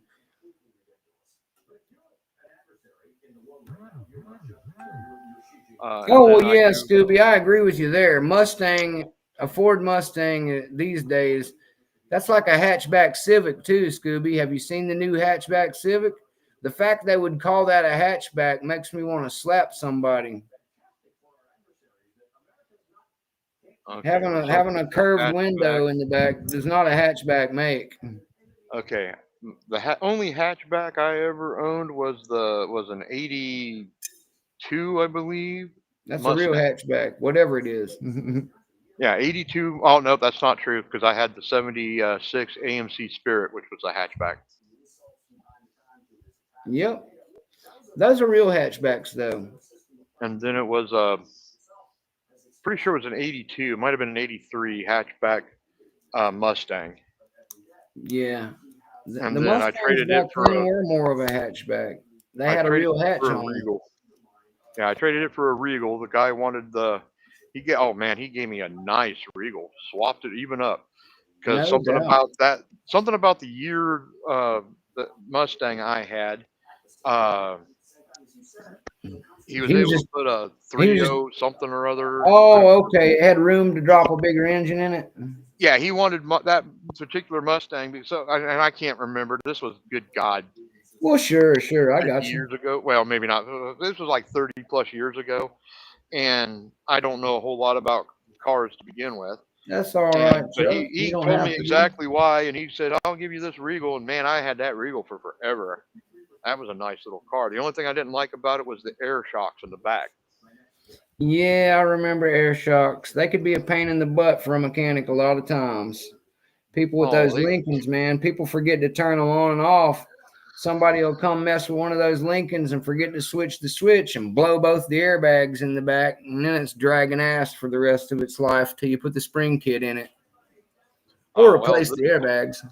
the one I had, if it got a leak in it, the body would sit on the tires. Yeah, that's not good. And then That's what the Lincolns do. the only way to put the air into it was to fold the license plate down to expose the gas tank, and there was an air line like a tire, and you put the air on there to fill up the. Uh, so I actually broke down, and spent the money, and had uh, a mechanic friend of mine fix it. In that when the air shocks were completely out of air, my tires did not sit, or the body did not sit on the. I could still drive it without tearing up the. Uh, it rode like a covered wagon with no air in the air shocks. Nice. But I didn't have to worry. But I could get to a gas station, or I could, if it took me a week or two to get the money to be able to plug the hole or whatever, I didn't lose the use of the vehicle completely. Right.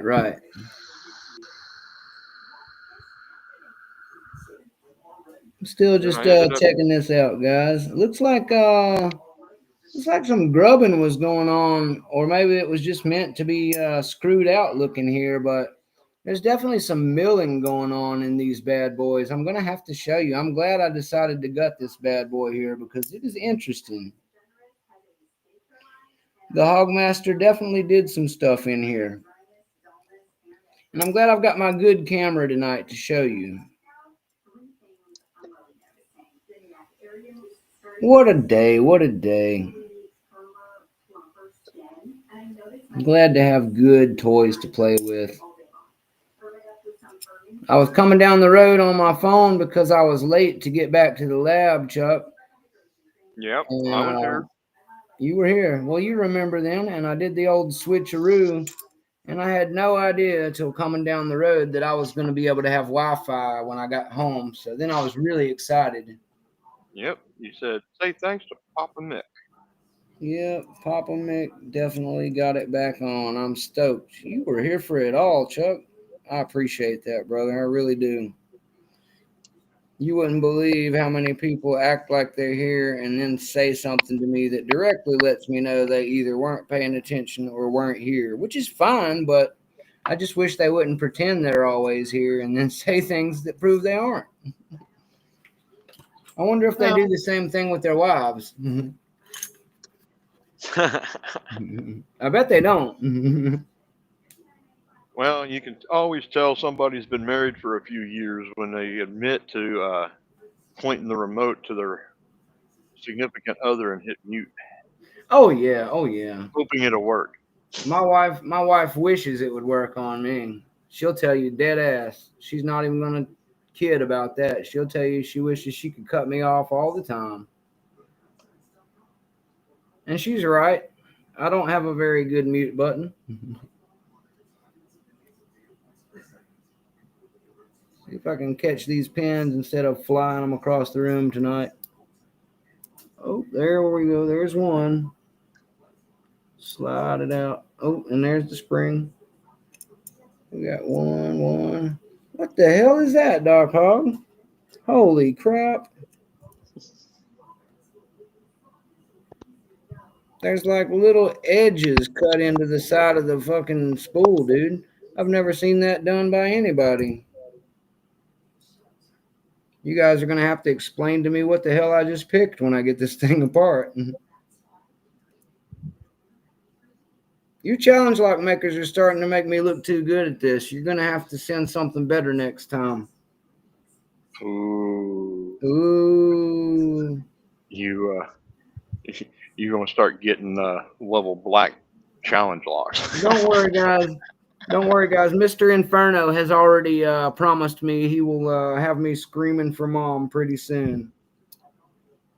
Mr. Inferno, for anybody who doesn't know, is a blacksmith by trade and a locksmith as well. I didn't make a faux pas there. He is both. And he has promised that he built himself a challenge lock for lock picking lawyer, and he's got a backup one that he wants me to play around with. And I told him, okay, send it on. So, like a fool, I will be receiving that one at some point from him, and I will share it with you guys when the time comes. The more I see the things coming out of this one, the more proud I am of myself. This is why I insist on gutting my challenge locks right here, guys. Because when you see what the hell's in this thing, you will be like, wow. I'm a little surprised that I got it open. Same way I was with that last one, guys. I'll be honest with you. I didn't think that one I picked from Mr. Goss was as gnarly as it was when I opened it up. When I opened it up, I was like, holy crap. If I'd have saw this before picking it, I might have not even tried. So that tells me a little bit about myself, too.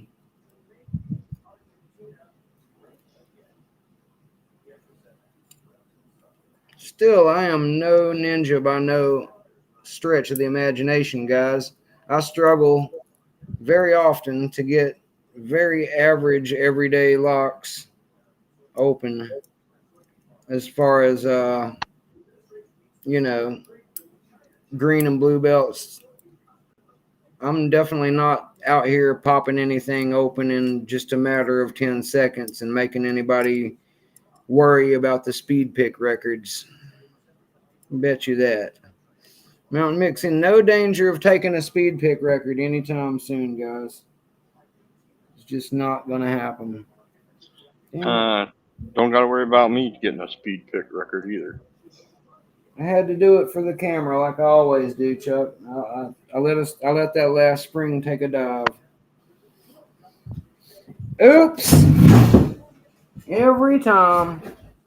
It wouldn't be a Mountain Mick gut down without letting the spring go jumping off somewhere. But that's why we keep the flashlight in the kit. I thought I was done, and I forgot about that last spring. But it's okay. I'll recover it here in a moment. And I will also show everybody what came out of this Doc Hog Master once I do. Can't believe I did this during my freaking 98 Pro got down. That was embarrassing.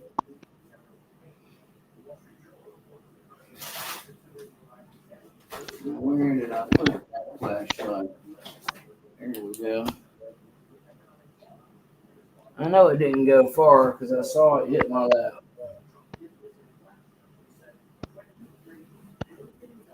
You never know where a spring's going to end up. Just give me a moment, guys. Do your thing, Chuck. I think I got a false set, but now I'm not so sure. Get it, brother. You got it. I'm gonna go spring hunting for a minute. I'll be back. Never pick on a floor that's carpet, guys. That's the tip for today. This floor is wood, and fortunately, so far I've been able to recover all the losses. Do what? Vinyl. Well, wood, vinyl, whatever. It's a freaking trailer. Did you think I really meant it was wood? Nobody in the history of trailers that I know has ever had a real kitchen floor made out of wood. I'm sure it exists, though. People here will build them into a 3-story house. They'll put a few trailers together and do it. I've seen it. I seen it. Where did that stupid spring go? Daggone it. What was I thinking? Oh. I could have avoided all this, damn it. Got all giddy and excited. Like I always do.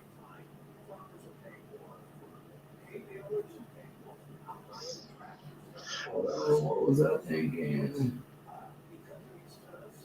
Probably in one of my pockets or something. Last time I did this, it was actually in the old box of locks. I found one under the table one time. This one can't be far. I'm not having any luck so far. It's a brass spring too, so it's not going to be a magnet type situation. Why is it always the brass pieces? Swear to God, I never drop a steel piece that I can just wave magnet around for. Oh no, it's always got to be some brass spring or something.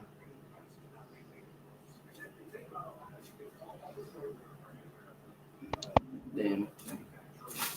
I don't even know where this thing went, man.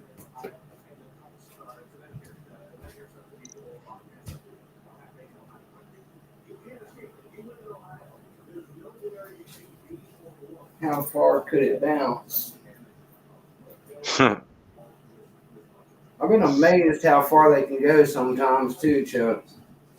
Oh yeah, well, to be honest with you, I'm not really sure how far some of these springs of mine actually bounce and how much they had help with the cat. Yeah, cats will help. I've heard about that before. I've heard about cats kidnapping parts before. Oh, who is it? I can't never remember their name, but where you'll be picking on a lock and you'll see a cat on the edge of the screen steal a pick. I'm going to politely blame this one on my wife for calling in the middle. That's what I'm going to do.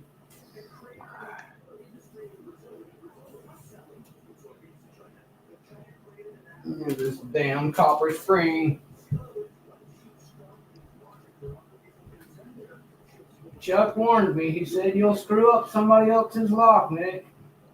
No, I said I would screw up somebody else's lock. That's why I'm not a big fan of. I've got spares if I have to get down to it. It's on the spring. I saved all the pieces that matter. But I'll find it eventually here. I want to get one of them big ass plastic crates, cut a couple holes in it, and get those rubber gloves and glue them to the holes in the crate so that I can put a lid on it and put the camera on top of the pointing down, and that way when it blows up, something goes flying, it's going to stay in that little crate. It's not a bad idea.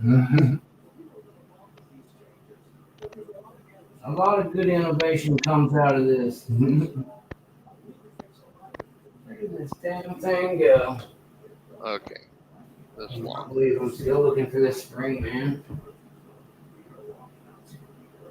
I thought it'd be easier to find since it's so shiny and coppery, but I haven't found it yet.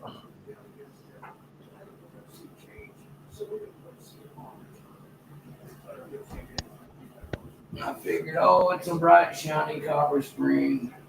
Can't do that hard. But I haven't found it yet.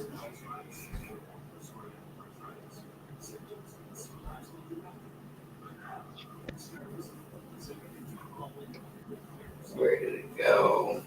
I doubt it came this far. I'd really be shocked if it did. Man. We'll just have to continue without it and hunt it down in a minute.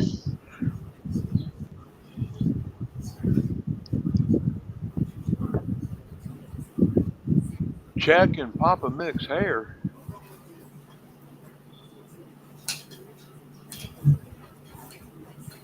Did you hear that there, Mountain Mick? What's that? Brett Sucks says checking Papa Mick's hair. Check Papa Mick's hair? Yeah. Well, not knowing how close he was sitting to you. He's not that close. He does have enough hair to put it in, though. He doesn't have a beard, though. I've seen some people find, I think it was Broke Picks was telling me he's found him in his beard before.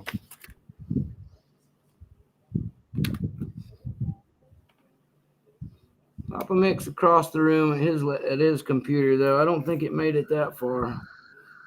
It's possible, but I don't think so. I think it's possible I knocked it off into one of the boxes of locks again. Either that or it's in one of my pockets. I haven't found Yeah, I it hear you, Blue Scooby. That's why I don't.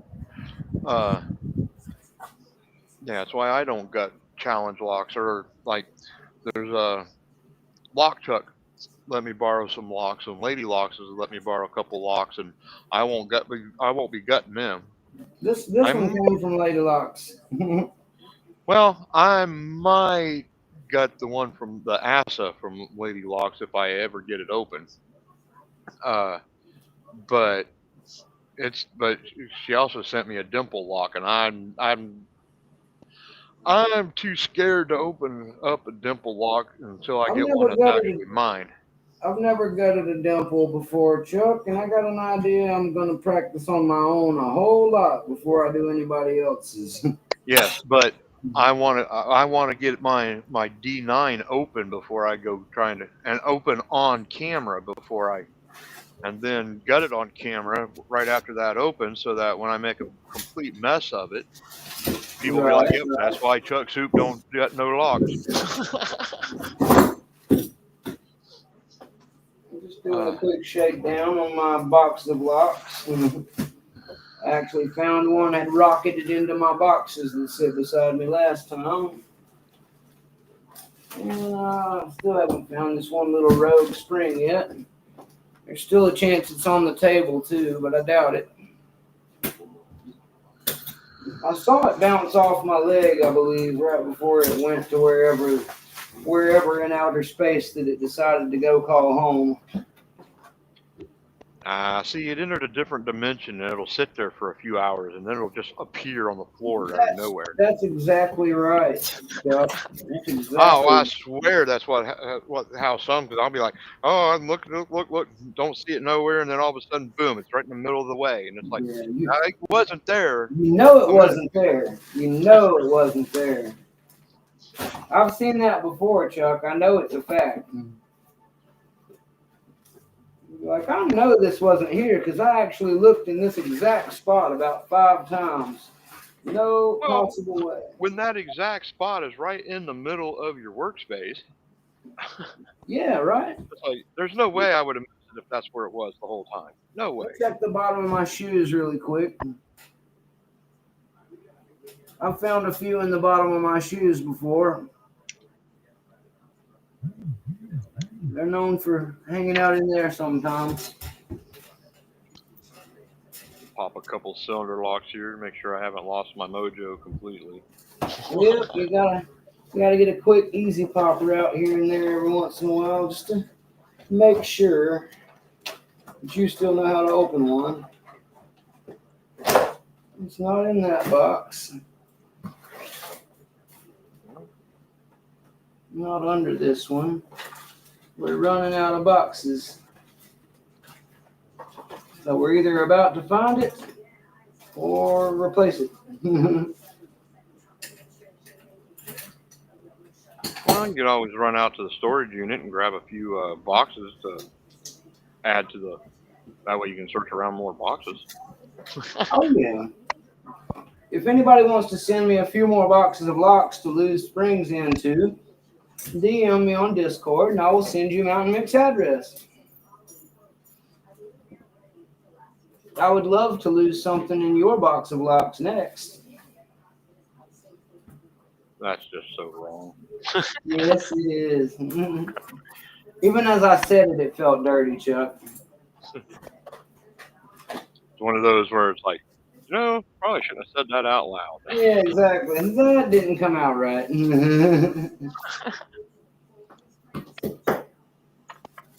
That did not come out the way I wanted it to come out. Sorry.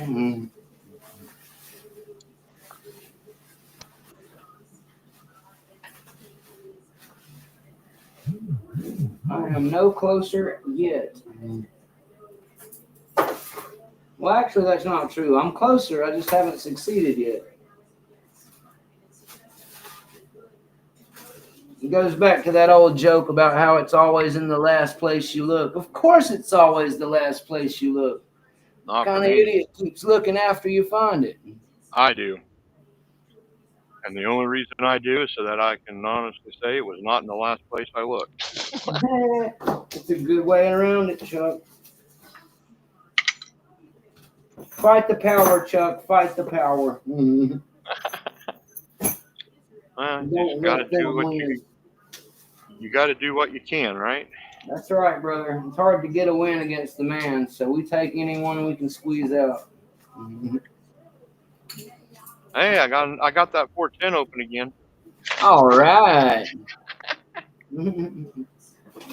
I think you and that 410 are in a good relationship long term now. I ought to send you this master lock here. Master lock. Oh, the dial ones? Yeah, because this is what you use to do your decode. Yep. This one, your technique won't work with this one. Yeah, there's some of them it doesn't work on, that's for sure. My technique doesn't even work on all the ones I try it on. Yeah, because this one here, you pull the shackle up and that dial just locks. It doesn't matter where it's at. It will not spin in either direction.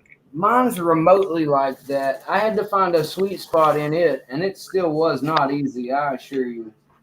I wrote it down last time I did it, so I wouldn't have to keep finding it.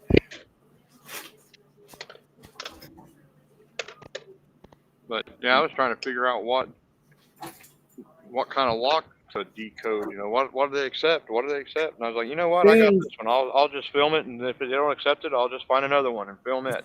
Soon I'll be showing this bad boy off, Chuck. Oh, is that a best? It is.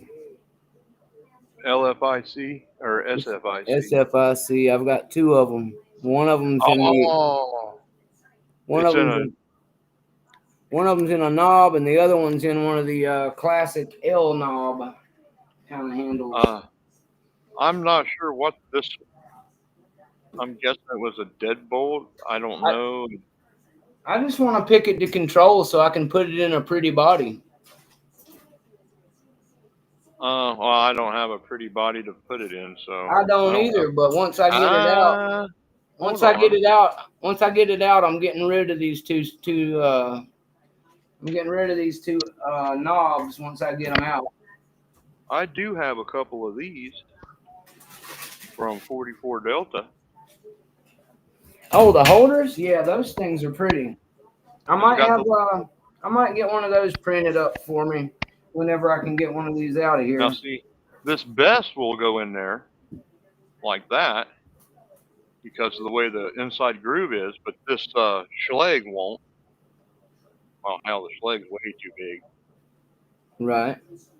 It'll be my luck that I can pick them both open as many times as I want and never get control on either. I'll just be stuck with 2 knobs I can pick.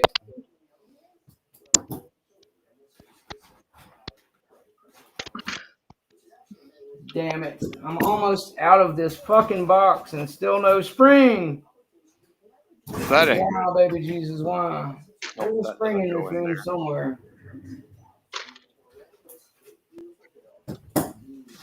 There is a spring in this room somewhere. It might even be on one of my shoes, man. Who knows? I'm getting ready to show you guys the pins, and I'll find another one to throw in there if I have to. I'd really like to give Hogmaster his actual spring back, but you should talk to 44 Delta and see about getting a few of these. yeah, I definitely do need to get a couple of those little guys. I don't even have a decent pin and tray right now. What I do have is I don't have it in here right now, but I've got a little metal case about this big. It screws shut, it's waterproof, and it has a little airplane on it, like a North Carolina biplane, plane on it. Yeah. So I use that to put some in. And I've also got a couple of stacks of these dip cans that they keep giving out the nicotine pouches in at the local gas station. I'm going to turn them into holders too when it's all said and done with. Yeah, I've got a 44 Delta pin tray, the LPL style 44 Delta, and they also sent me a disc container one. It sits at the bottom of my, this is my gutting bin. Scooby said something about dipping all of the parts in UV dye. I like that idea. The mechanic in me likes that idea, Scooby. UV dye for everything, so I can just hit the night vision or a black light and be like, boop, there it is. Oh, that'd be the shiznit, dude. Where were you when I was pulling these parts apart, Scooby? You see, Scooby, if you'd have never told me about that tailpiece, then we would have never had to do this. It's all Scooby's fault. Yep, this one's on Scooby, guys. But then you wouldn't have known you got the open. Yeah, it's worth it. It's totally worth it. It actually is totally worth it. I'm not going to deny it. I won't deny it, Scooby. I wanted the open worse than I care about finding this spring right now. So the way I met Dr. Hogmaster was not originally on the best of circumstances. So me and him are cool now, and I'm glad that I got to pick his lock open. It makes me feel better about life. Yeah, I went and took me one of them ring. He's a great guy, though. One of them ring sizer rings. Just the ring that has the size on it to tell you what your ring size is for you. And I glued a magnet to it. I glued a little magnet to it. Uh-huh. That way now when I have, because like my sometimes my picks will get stuck on the mat and I can't get to it. Uh-huh. So I just hit it with that magnet on the ring and it picks it right up. Nice. I like that idea, Chuck. See there what you can figure out when you get aggravated with stuff. That's right. Necessity is the mother of all invention, sir. Getting pissed off at stupid things will really make your wheels start turning. Where did this stupid little spring go? I know it didn't go that far, guys. It bounced right here off of my knee. I didn't see which way it went. Anyway, let me show you guys what we're working with here at the very least. Let me move some of this so I don't drop everything and get these all lined up pretty for you. Before I do, let me take a quick shot for the guys over on Facebook. What? That's not fair. They get to see it before us, and we Oh, were they here. won't see it first. They are just too lazy to watch my videos, bastards. Ain't that something? They want fucking perfectly shot shots to enjoy, but they don't want to actually come enjoy my show and check out how it actually got there or anything. Bastards.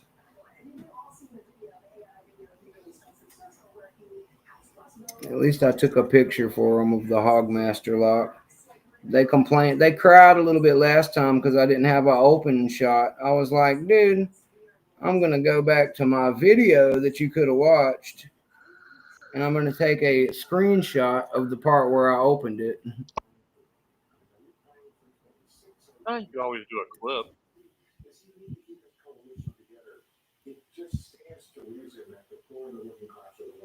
Oh, there we go. The plug. Show them the plug.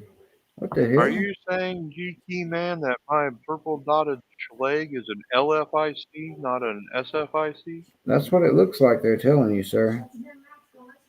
Oh, I don't know the difference. I'm told the difference is the size of the pins. I knew it. The Hogmaster drilled 2 of these damn plugs, guys. The pin stacks, 2 of them are milled.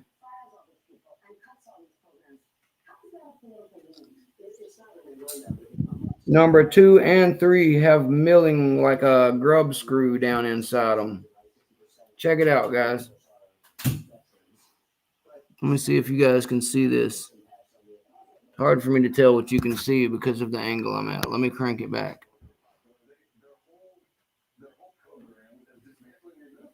Can you see?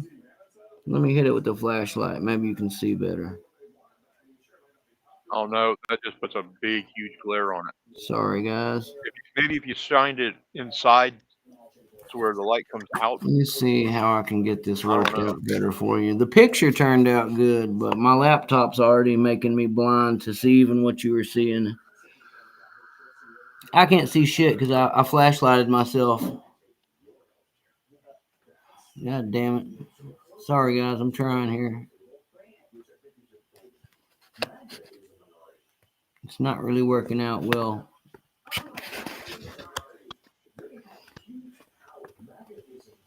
Damn the fucking white out here, dude. I can't even see the goddamn screen, guys.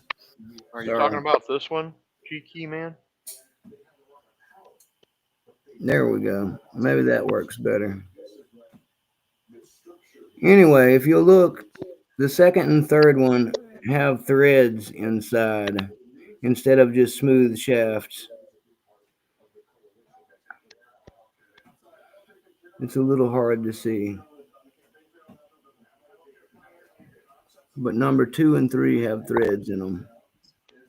You'll see on the pictures. I'll attach it later. But anyway, he definitely did some milling on the cores in there.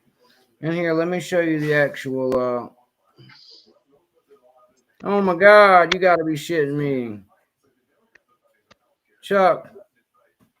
What? I went and picked up the actual tray, and guess what was under the tray somehow? Your spring? Fucking A, man. There you go. Just can't believe it. I don't know where and how that bastard made its way up here. Because I saw it go off of my knee. I saw it. I know I did, guys. I didn't even smoke ganja yet, so don't blame it on that today. I'm going to get really baked when this is over with.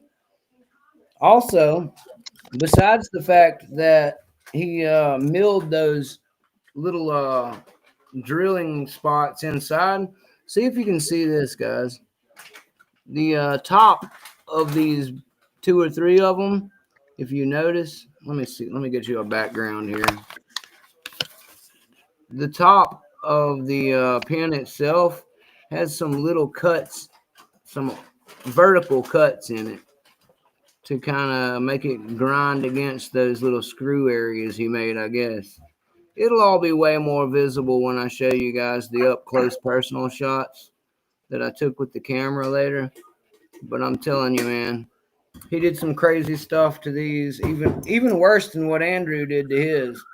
So Andrew's like kind of prepared me for this one, but this one's got some crazy stuff in it, guys. And let me make sure I got another good, decent picture here for future posterity. Now that I've got the actual springs in the picture here, because I know the first thing they'll do is be like, "Where's the springs, mate?" It's always something. Yeah. Yes, Blue Scooby Wagon, you're in the clear. He put the pinning tray on the spring. So. It was my bad, Scooby. You're all good. We would have failed. We would have lost altogether without you, Scoob. Don't worry. I just jest, my friend. You know I got nothing but big love for you over here. And I've got it angled just right in this picture where you can still see the milling that was done on. Oh, man. I need to turn it the other way, though, because then it won't be matched up with the other ones. OCD's a mofo. I want it to be turned just right so they can see what belongs with it. Yeah, G-Key, man, I know the LFCs are different because I've got a different LFIC that in order to control, you just you turn it around to the other side and hit the one pin, the very last pin, and boom, it opens up and that's the control. Lets you slide it out of the case or shroud or whatever you want to call it. That Schleg I got there, nope. I tried it, didn't work. Crazy. We'll put the M1ck in the shot for them so they can see all the masterwork here together. What's that video called, Brett? That way I just go to your channel and type in the search, like LFIC, and it comes up instead of having to search through all your videos. Beautiful. Okay, now let's get this stuff out of the way and show you guys. And me and Chuck will be pretty done here before too long, guys. Yeah, dude, my hands are cramping pretty bad. It's all good, Chuck. I'm really just at the point where I'm going to show this off and I'm going to do the wrap up here. But thanks for hanging with me. And I really appreciate you coming to pick around with me. Here, if I can do this without dumping them all, guys, I will have pictures on my YouTube after and on my Facebook after. I don't think I'm going to get a good chance here without tilting this. You are extremely brave. I'd have picked the phone up and brought it to the tray, not Yeah, the the phone doesn't work when I'm using the laptop is the problem. Oh. But there you go, guys. I'll tilt it a little for you. And again, I'm a little shaky and not great at this. So there will be pictures after. I took some pretty photos for everybody to see after. But just believe me when I tell you. Believe me when I tell you that all but the fifth is a check pin completely up and down, and mostly just the driver pins have been messed with. But there's one serration on the fourth and one spool deep serration towards the top of the first. But all the rest is just what he did to the actual driver pins and the actual milling inside of the pin stack on 2 and 3, as I was trying to show you. You'll see it better in the pictures, but 2 and 3 there have threaded instead of just smooth stacks. So again, they tried to thwart me, but I succeeded this time, guys. I won't promise greatness every time, but we get lucky here and there. Every dog has his day, and today is one of Mick's. Yesterday sucked, so I'm glad to be back. Anyway, Okay. What do y'all think this yell is, GT man, Brett? Here's the yell, and here's the Schley.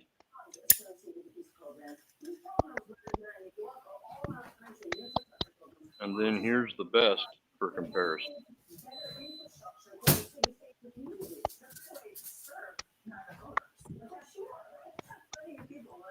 Now I'm going to set them down so I can go read the chat.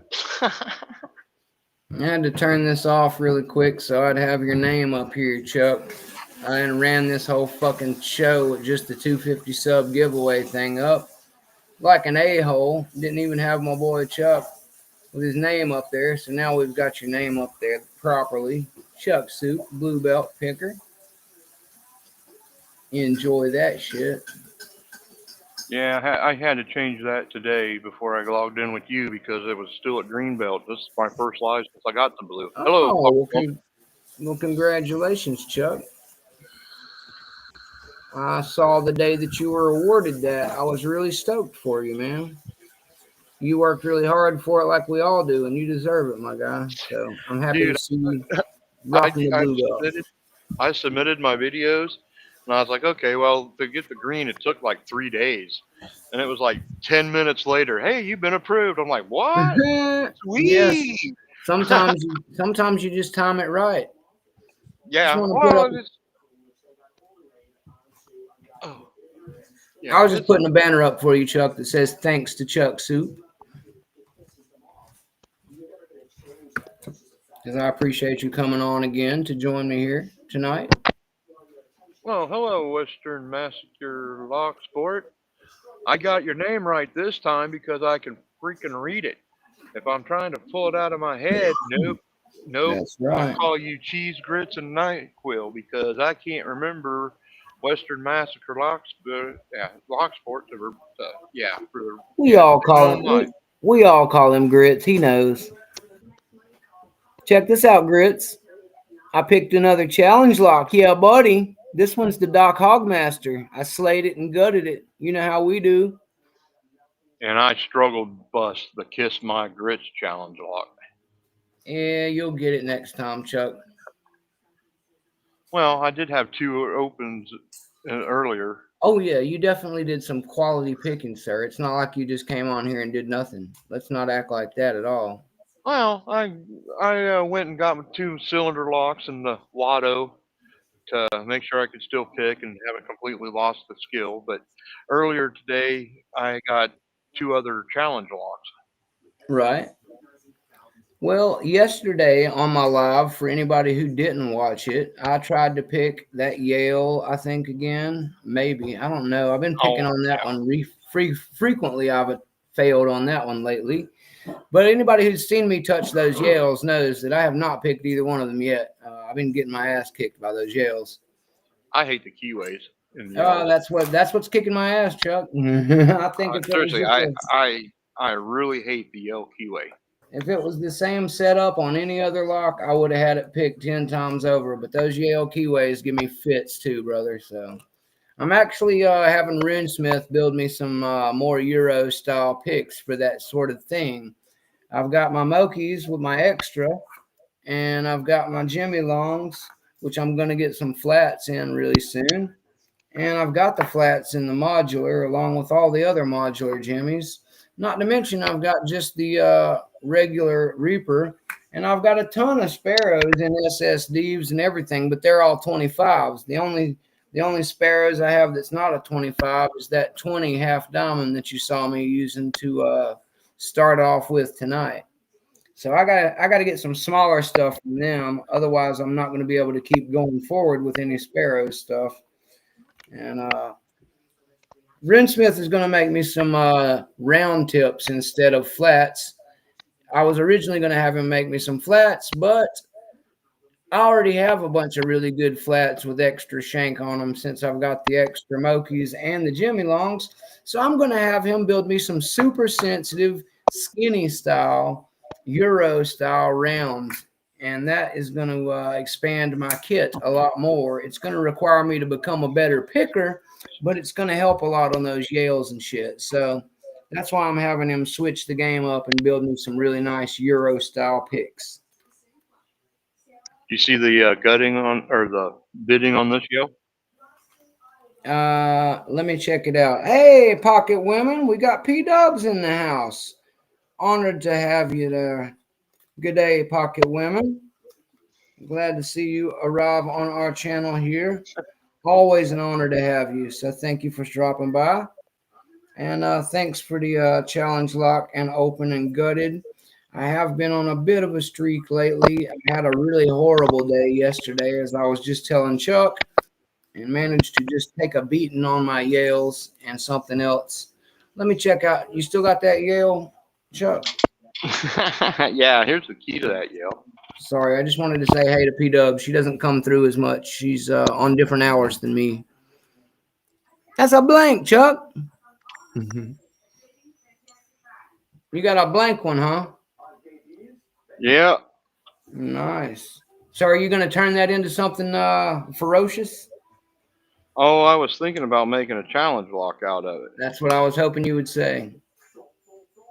I would love to see that. I told Mr. Andrew Goss that if he used something like that instead of those Defiant cores, that ACL2 he sent me would have been a nightmare, dude. That was a mean bunch of pins he put in it, but because of the fact that it was that Defiant, I was able to actually get it open. If it had been something with better tolerances like that to start with, I would still be sitting here cussing. Oh, I want to go through and make a few. You know, I don't want this to be my very first ever challenge lock. I want to, when I get to Right. I You want to when I get build. to this one, I wanted to make an honest to God good. You know, Well, I people think bitch about that's it for decades. Well, maybe not decades, but people bitch about it for at least days before they can get it open lock. right. I think that's what he was going for was the ones that he just built me. I tried to tell everybody those were his first 2 out of 3 challenge locks. So he was just, stretching his legs and getting ready. He's going to be a real ass kicker in the future. Well, everybody's got to start somewhere. Exactly. And I think that's something else I should note for you guys on this Doc Hog Master. I don't know where in his journey he built this lock, guys, but when I did talk to him about it, he had almost totally forgot it. So something tells me that he's probably made a ton of way harder locks to pick since this one. But I'm still feeling pretty good about the fact I got a Doc Hog Master open tonight, guys. So feeling good about that. Oh, the Kiss My Grits was made for cheese grits and NyQuil, huh? Oh, it was made by Nick VT. Oh, you told me it was a Nick VT. Okay. I was thinking that Grits made that one after getting one from Nick. I didn't realize it was made by Nick for Grits. Yeah, that's a monster lock. I remember seeing Grits play around with that one. That's a beast of a lock there, Chuck. Oh. No wonder you're struggling, brother. Nick is a nightmare, brother. He's a menace to lock society. The best kind, of course. I'll check that out then. That link there, G Key Man.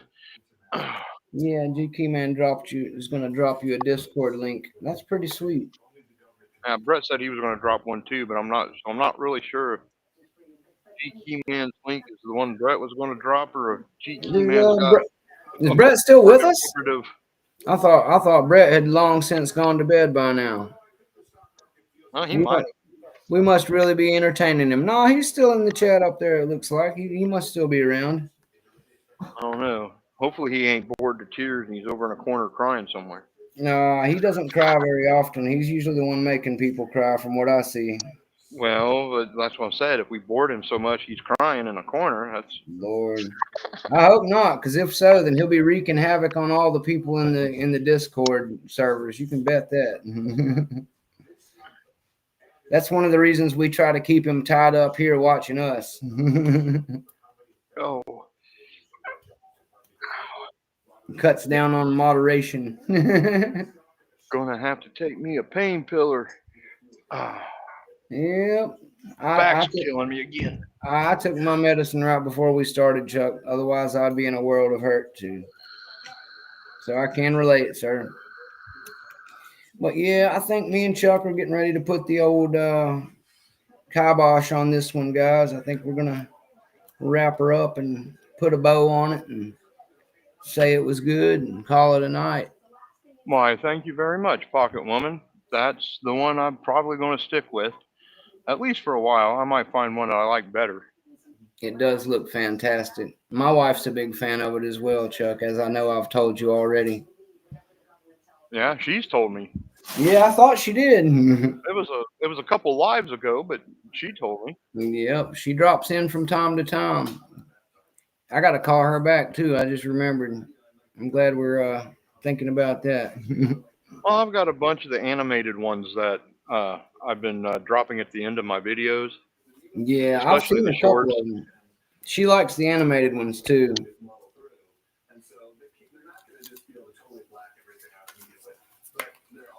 She is a fan of those too. Oh, Brett Sucks is just now going to the shed. He's late because of the two of us. Uh-oh. He said the coloring is awesome on your avatar, though, Chuck. Brett's giving a compliment to yours as well. Oh. Yeah, I tried to play around. It's AI, and the thing is that you type one thing into AI and tell it, oh, I want 6 results, and you can get 6 completely different results. And then you got to take the one that you got that you like that are the closest, and then adjust the wording of your prompt until it spits out what you want. Wow, I've been doing that with mine, but I didn't know you could ask it for multiple results, Chuck. That would save me a ton of time. Depending on that depends on that depends entirely upon which AI you're using. I assumed as much. I wasn't using Chat GPT. I was just using a standard Google or something, I think. Yeah, I use Gemini and Microsoft Designer. There's a couple others. Most of them have like a what do you call it? It's like a in-store credit thing. You know, they have their own currency, and then it's like, oh, it's for their currency for each one. Right. I just find it's faster if you have 2 or 3 or 4 come up at one time, and then you get the one that's the closest, and then readjust what you're telling it, and then it brings up 3 or 4 or whatever, and then you get the one that's the closest, and you just keep doing that until you get the it gets to closer to what you want. Right on. And some of them AIs are smarter than others. Oh, of course. They're programmed by people who are smarter than some others. And so my experience has been, you just got to find the AI that can take what you say and produce what the closest to what you're wanting based on what you tell it.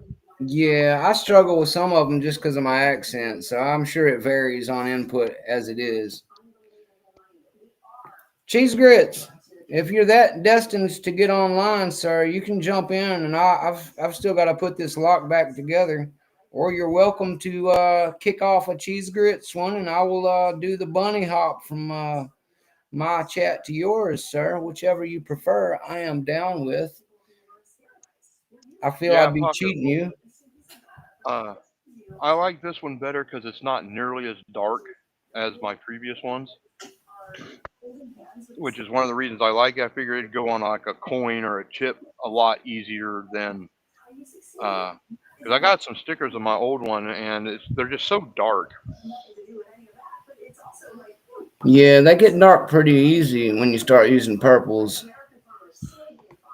Well, the prompt started out black and purple fox. Right. Yeah, that's gonna bring some darkness. And then some of them, like I think it's Gemini. I'll type in a generic in there, and then I'll hit the elaborate, and then what it'll do is it'll take what I put in and then just expand on it, and then it's like, nope, that's not the direction I wanted to go. Try again. Yeah, I think when I was first doing the mountain mix symbol, actually the one I use now, I didn't even do. My friend Blake, the Red Bridge Butcher, he's the one who put that one together for me. The one that is my background on my YouTube that has the little sparrow bird in a leprechaun suit, that was my work. So I was using that early on, and he designed me up the Mountain Mick wearing a shirt that's flannel like the one I have on. Must have used a picture of me actually in this shirt. But anyway, um, the one that's actually on my design is made by him. I did not actually put that one together. And then my good friend Mr. Happy was the one who commissioned the very first ever Mountain Mick patch, which I will be having more of made in massive amounts for the upcoming holiday season.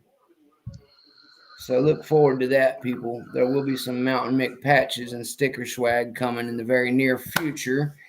Just like I was telling you guys earlier tonight, I will not be going to outdo myself on numbers as far as the subs go until 2026.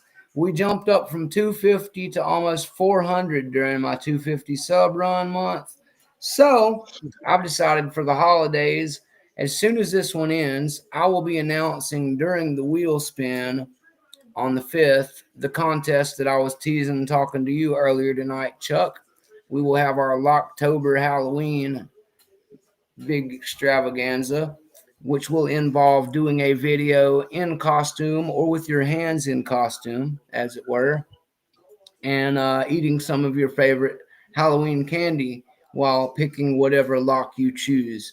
The lock doesn't matter. You don't have to gut it. There'll be plenty of guts for Halloween. So pick a lock, have some fun, dress up for it or dress your hands up for it, play spooky music if you want, eat a little bit of candy, have a good time.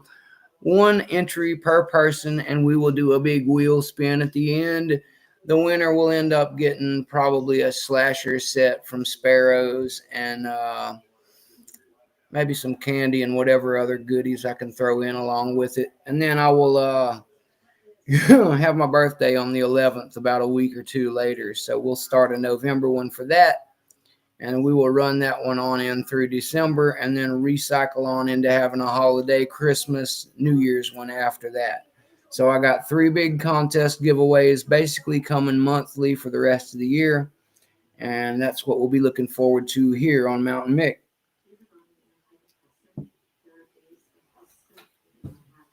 Oh, so that's about all I got for us tonight, guys.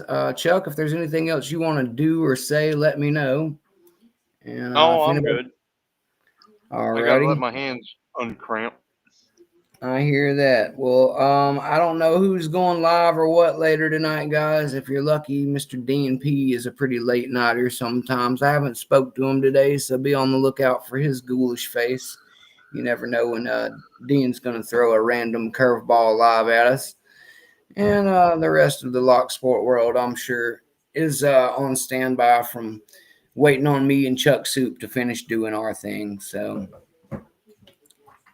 if you have not watched, also during our live, Lady Locks and I believe Nola may have even made appearance guest over there. So maybe go back and give them a watch and some likes as well. We support all our friends here. And that's all I got for you guys tonight, man. Oh, well, Pocket Women may go live soon. So there you go, guys. If I could get one of the mods, please, to drop P-Dubs a link in the chat, that would be lovely. I always like to try and leave people with something to head toward for later. P-Dubs is going to need a little bit of window to get herself going probably, guys. But if you want to link up over to her channel and see what she's got going on the other side of the globe tonight, I will probably jump over there and hang out a little bit myself. And we will all have a good time checking out what they've got going on in the Aussie side of lock sport. That's really all I've got for you tonight, guys. I'm going to put a few things away here and hang out.